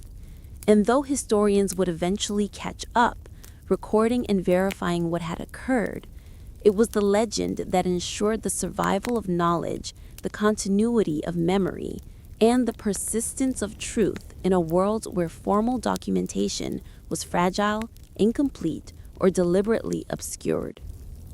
What modern historians confirmed after centuries of guesswork. Centuries after the medieval whispers, rumors, and legends had been passed down through oral tradition and fragmentary manuscripts, modern historians begin to peel back the layers of myth to uncover a surprisingly coherent picture of the past. Armed with archival discoveries, archaeological evidence, and sophisticated analytical techniques, scholars were able to confirm events and networks that had long been dismissed as improbable, exaggerated, or wholly fictional. What was once the subject of speculation, imaginative storytelling, and conjecture could now in many cases be substantiated, revealing the remarkable accuracy of certain medieval accounts that had survived in legend, rumor, and coded manuscripts. Take, for example, the long-suspected political intrigue surrounding the Duchy of Eldenmere. For generations, chroniclers had hinted at secret plots, hidden alliances, and clandestine communication networks, but much of the evidence had either been lost or deliberately destroyed by those in power. Modern researchers, however, discovered a series of previously overlooked legal documents, tax records, and correspondences that validated the existence of an extensive espionage system operating under the radar of the crown. These findings confirmed what folklore and village tales had long suggested, that commoners, minor officials, and even monks had coordinated sophisticated intelligence efforts that influenced decisions at the highest levels of governance. In a striking revelation, historians uncovered the survival of what had been considered purely mythical secret networks. Detailed studies of monastery archives revealed coded annotations, marginalia, and cross-references that, when analyzed systematically, showed evidence of deliberate information sharing among agents dispersed across vast distances. These networks had not only tracked political developments, but also coordinated economic activity, monitored military movements, and facilitated discreet resistance to overreaching authority. The astonishing continuity and sophistication of these systems demonstrated that medieval societies possessed a level of organizational skill and strategic foresight often underestimated in conventional historical narratives. Another confirmation involved the infamous disappearances and supposed supernatural events that had populated local legend. Scholars studying the northern counties of Wycliffe and Artavan combined archaeological digs with archival analysis to trace the fate of missing nobles, merchants, and travelers. In many cases, the disappearances, long attributed to witches, spirits, or curses, were revealed to be the result of orchestrated political kidnappings, clandestine imprisonments, or acts of economic sabotage. What villagers had perceived as supernatural intervention was in reality a sophisticated interplay of strategy, secrecy, and social manipulation, a revelation that underscores how folklore preserved essential truth beneath layers of imagination. Trade and economic networks were also illuminated in new ways. Records of guild activities, shipping logs, and market transactions provided evidence that previously suspected acts of embezzlement, bribery, and manipulation had indeed occurred. Modern historians were able to match these findings with oral histories and legendary accounts that described merchants mysteriously disappearing, unusual shipments being rerouted, or sudden changes in local wealth. What had once been dismissed as fanciful storytelling now revealed the intricate ways in which economic power was negotiated, contested, and sometimes hidden from official scrutiny in medieval Europe. Perhaps most revealing were the confirmations of local resistance and the agency of ordinary people. Historians, through careful examination of tax records, correspondence, and village ledgers, identified patterns of observation, information sharing, and coordinated action that reflected the activities of commoners connecting the dots that authorities had tried to erase. These findings validated centuries of folklore in which villagers had acted with foresight, collaboration, and subtle resistance, demonstrating that the agency of ordinary individuals was not merely legendary, it was a real and influential force in shaping political and social outcomes. Even the more dramatic stories of espionage, coded messages, and clandestine operations found historical confirmation. By cross-referencing surviving documents, historians uncovered evidence of secret letters hidden in everyday objects, encoded songs, and signals embedded in market routines, exactly as oral traditions and fragmentary reports had suggested. What had appeared to later scholars as implausible superstitions or exaggerations were in fact methodical intelligence-gathering techniques carefully disguised within the ordinary rhythms of medieval life. The work of modern historians has also clarified the scale and reach of these networks. Previously, it had been assumed that clandestine operations were limited to major cities or royal courts, but archival evidence demonstrates that these networks extended into remote villages, borderlands, and trade routes. Commoners, monks, merchants, and minor officials all played active roles in preserving, transmitting, and utilizing information. The distributed nature of these networks made them resilient, difficult to detect, and capable of influencing both local and national outcomes.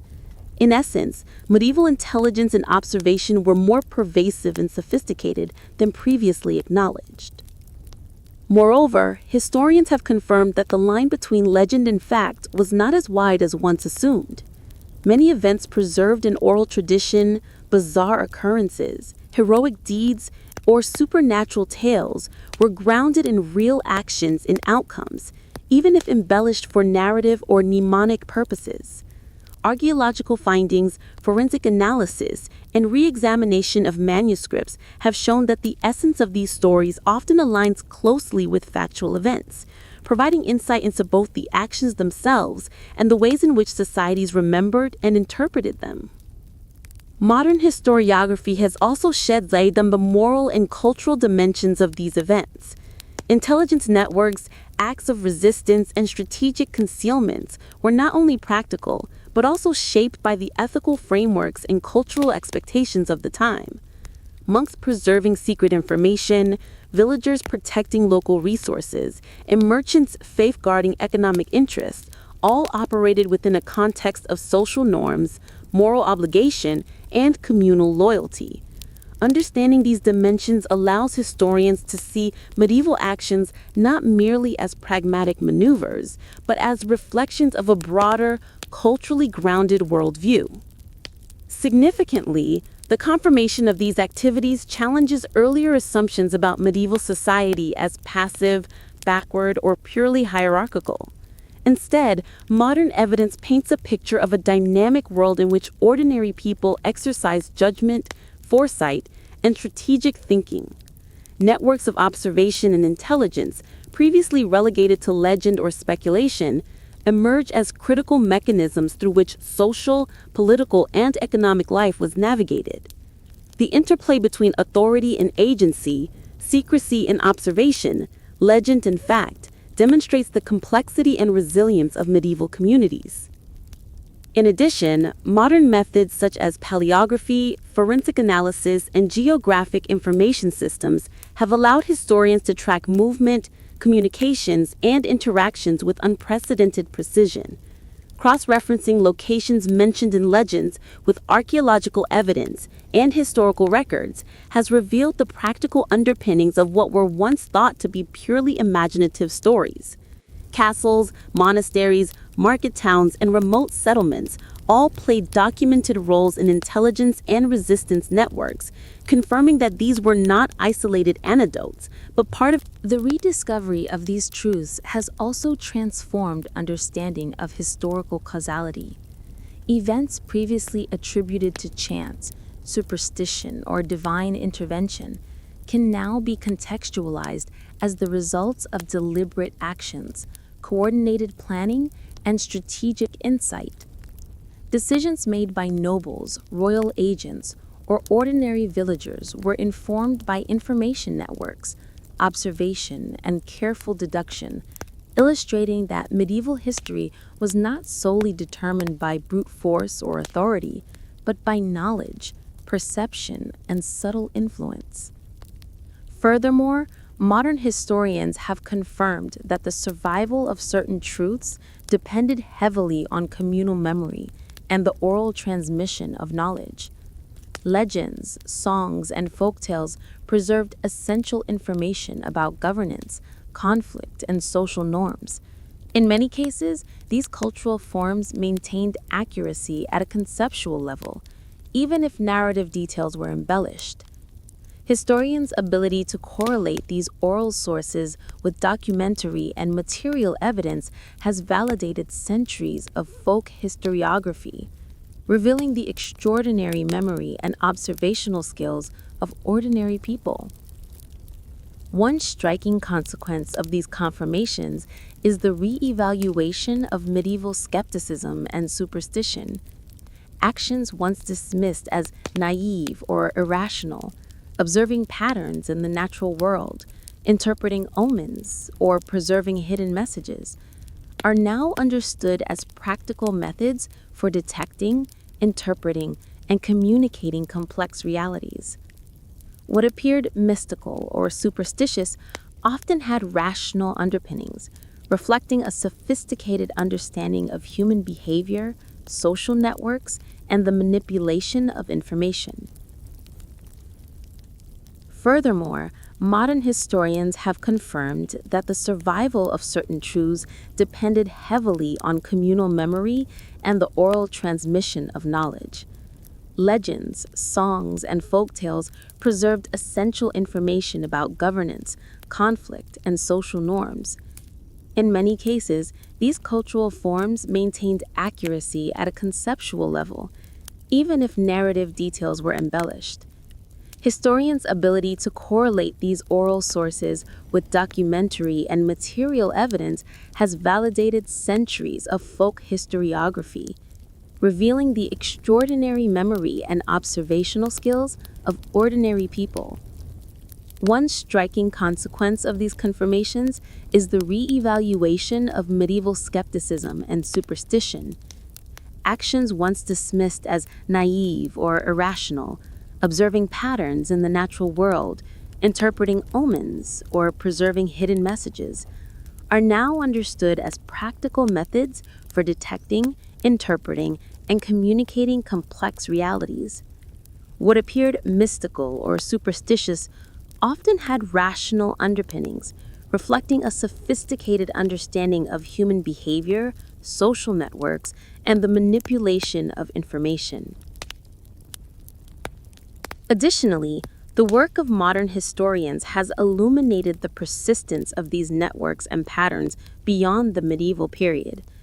Evidence suggests that many techniques, covert communication, coded signals, and intelligence gathering persisted into the early modern era, influencing the ways in which communities interacted with emerging nation-states, centralized authorities, and expanding trade systems. The medieval foundations of observation, collaboration, and strategic secrecy did not vanish, they evolved, leaving a tangible legacy in governance, commerce, and social organization. Ultimately, what modern historians have confirmed is both remarkable and humbling. For centuries, much of what was dismissed as rumor, superstition, or legend contained kernels of real, actionable truth.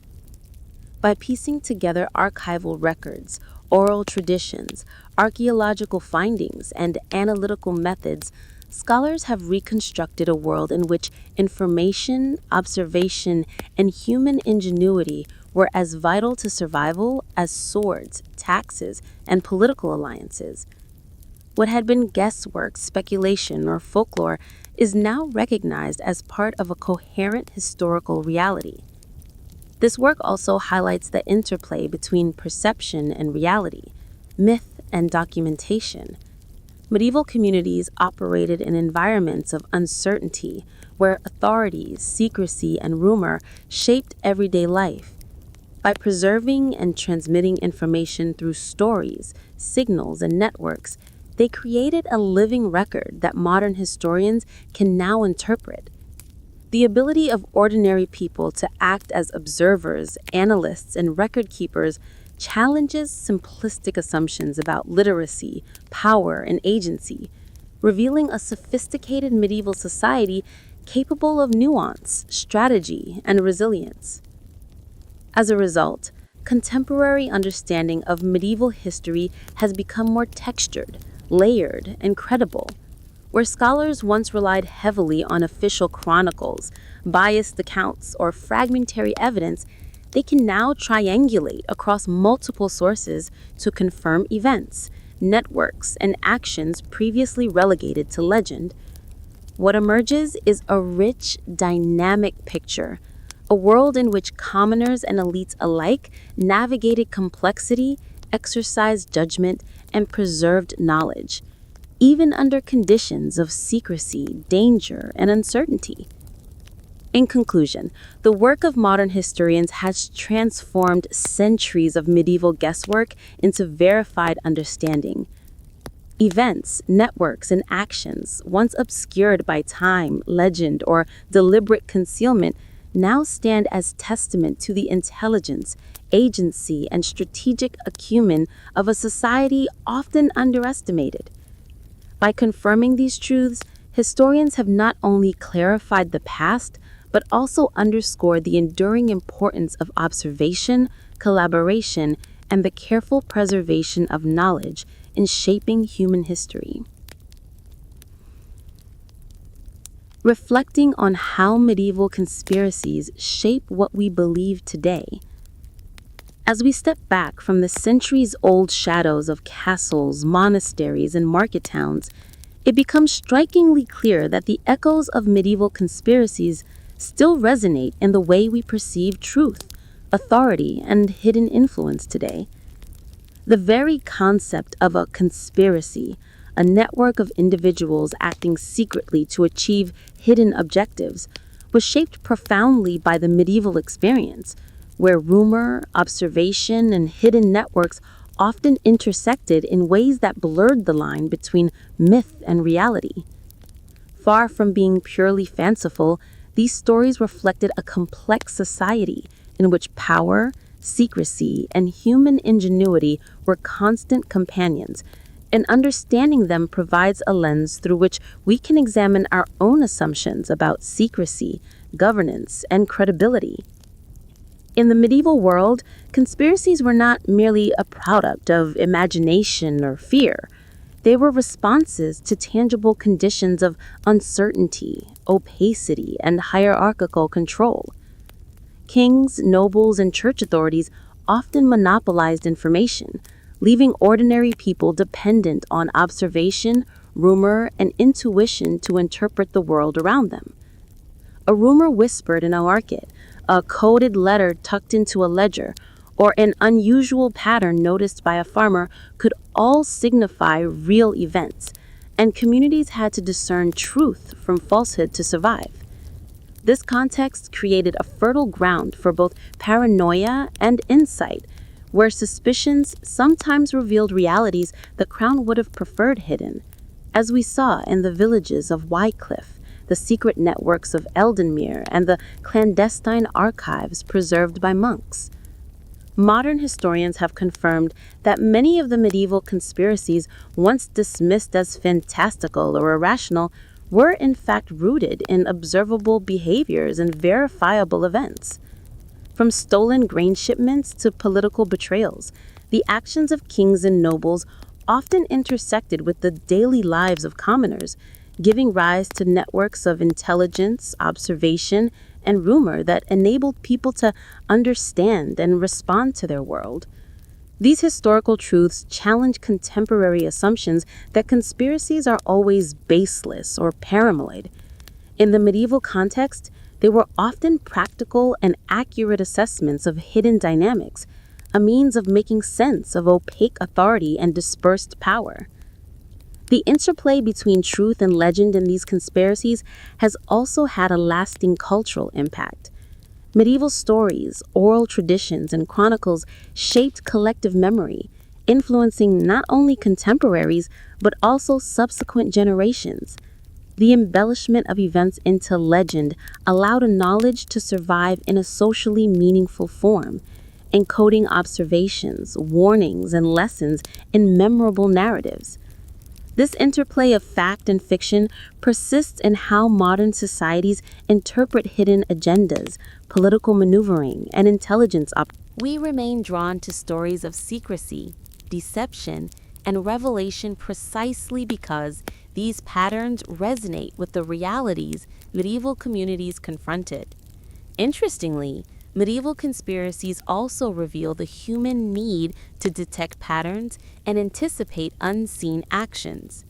The ordinary people of the past, from merchants to peasants, engaged in subtle acts of analysis and deduction, connecting disparate observations into coherent narratives that predicted political, economic, or social outcomes. In doing so, they acted as proto-historians and intelligence analysts, developing methods of verification, cross-checking, and cautious dissemination that mirror modern practices of investigation and critical inquiry. This historical precedent reminds us that suspicion and scrutiny, when grounded in observation and reason, can be valuable tools for understanding complex systems of power, rather than purely sources of paranoia. Furthermore, the medieval experience highlights the social dimensions of belief in conspiracies. Communities often shared knowledge collectively, using folklore, festivals, and everyday interactions to communicate insights without directly challenging authority. These networks allowed truths to persist, even under conditions of surveillance, suppression, and danger. In today's world, social networks, media, and communal discourse continue to shape our understanding of hidden influences, echoing the medieval mechanisms by which ordinary people preserved and transmitted critical knowledge. The parallels are remarkable. Both then and now, collective observation and shared interpretation serve as a counterbalance to centralized power. The enduring fascination with medieval conspiracies is also instructive in understanding how we evaluate credibility. Stories of secret brotherhoods, hidden letters, and unseen networks challenge us to consider the sources of information, the reliability of witnesses, and the plausibility of events. Medieval communities had to weigh rumors against observation and practical knowledge. Modern societies must similarly assess evidence, triangulate information, and remain wary of manipulation. The lessons from history remind us that skepticism, when combined with careful observation and verification, is not inherently cynical, but a necessary component of understanding complex systems of power. In addition, medieval conspiracies illustrate the interplay between secrecy, survival, and morality. Many secret networks, whether operated by commoners, monks, or merchants, function to protect communities, resist corruption, and preserve essential information. Their clandestine actions were not purely self-serving. They were embedded in ethical frameworks, social norms, and a recognition of collective responsibility. This nuanced perspective complicates simplistic narratives of conspiracies as inherently malevolent, suggesting instead that secrecy can serve protective, stabilizing, or corrective functions within society. Modern interpretations of conspiracies often overlook this moral dimension, but the medieval experience offers a reminder that hidden actions can reflect values, obligations, and strategies for safeguarding communal interests. Perhaps most importantly, reflecting on medieval conspiracies underscores the fragility and resilience of knowledge. Authorities attempted to erase, obscure, or manipulate information, yet ordinary people preserved truths through observation, oral tradition, and clandestine networks.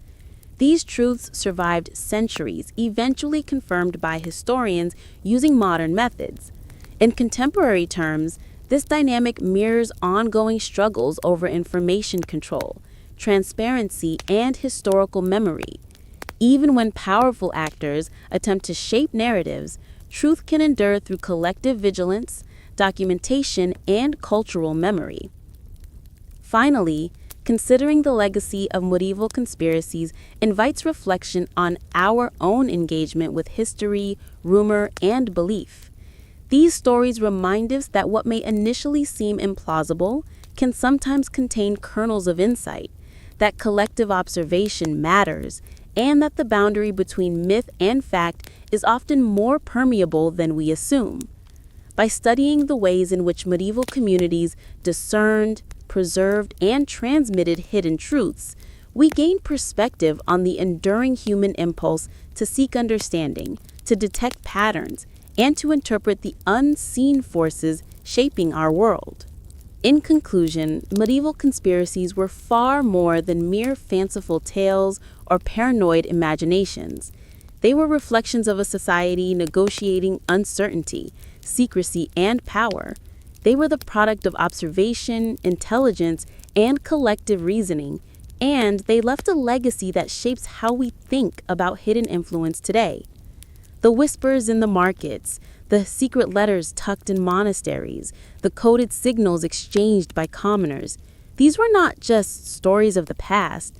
They are reminders that vigilance, discernment, and a careful eye toward the unseen continue to matter, and that the truths of yesterday, once obscured and misunderstood, continue to inform our beliefs, our skepticism, and our understanding of human behavior in the world we inhabit today.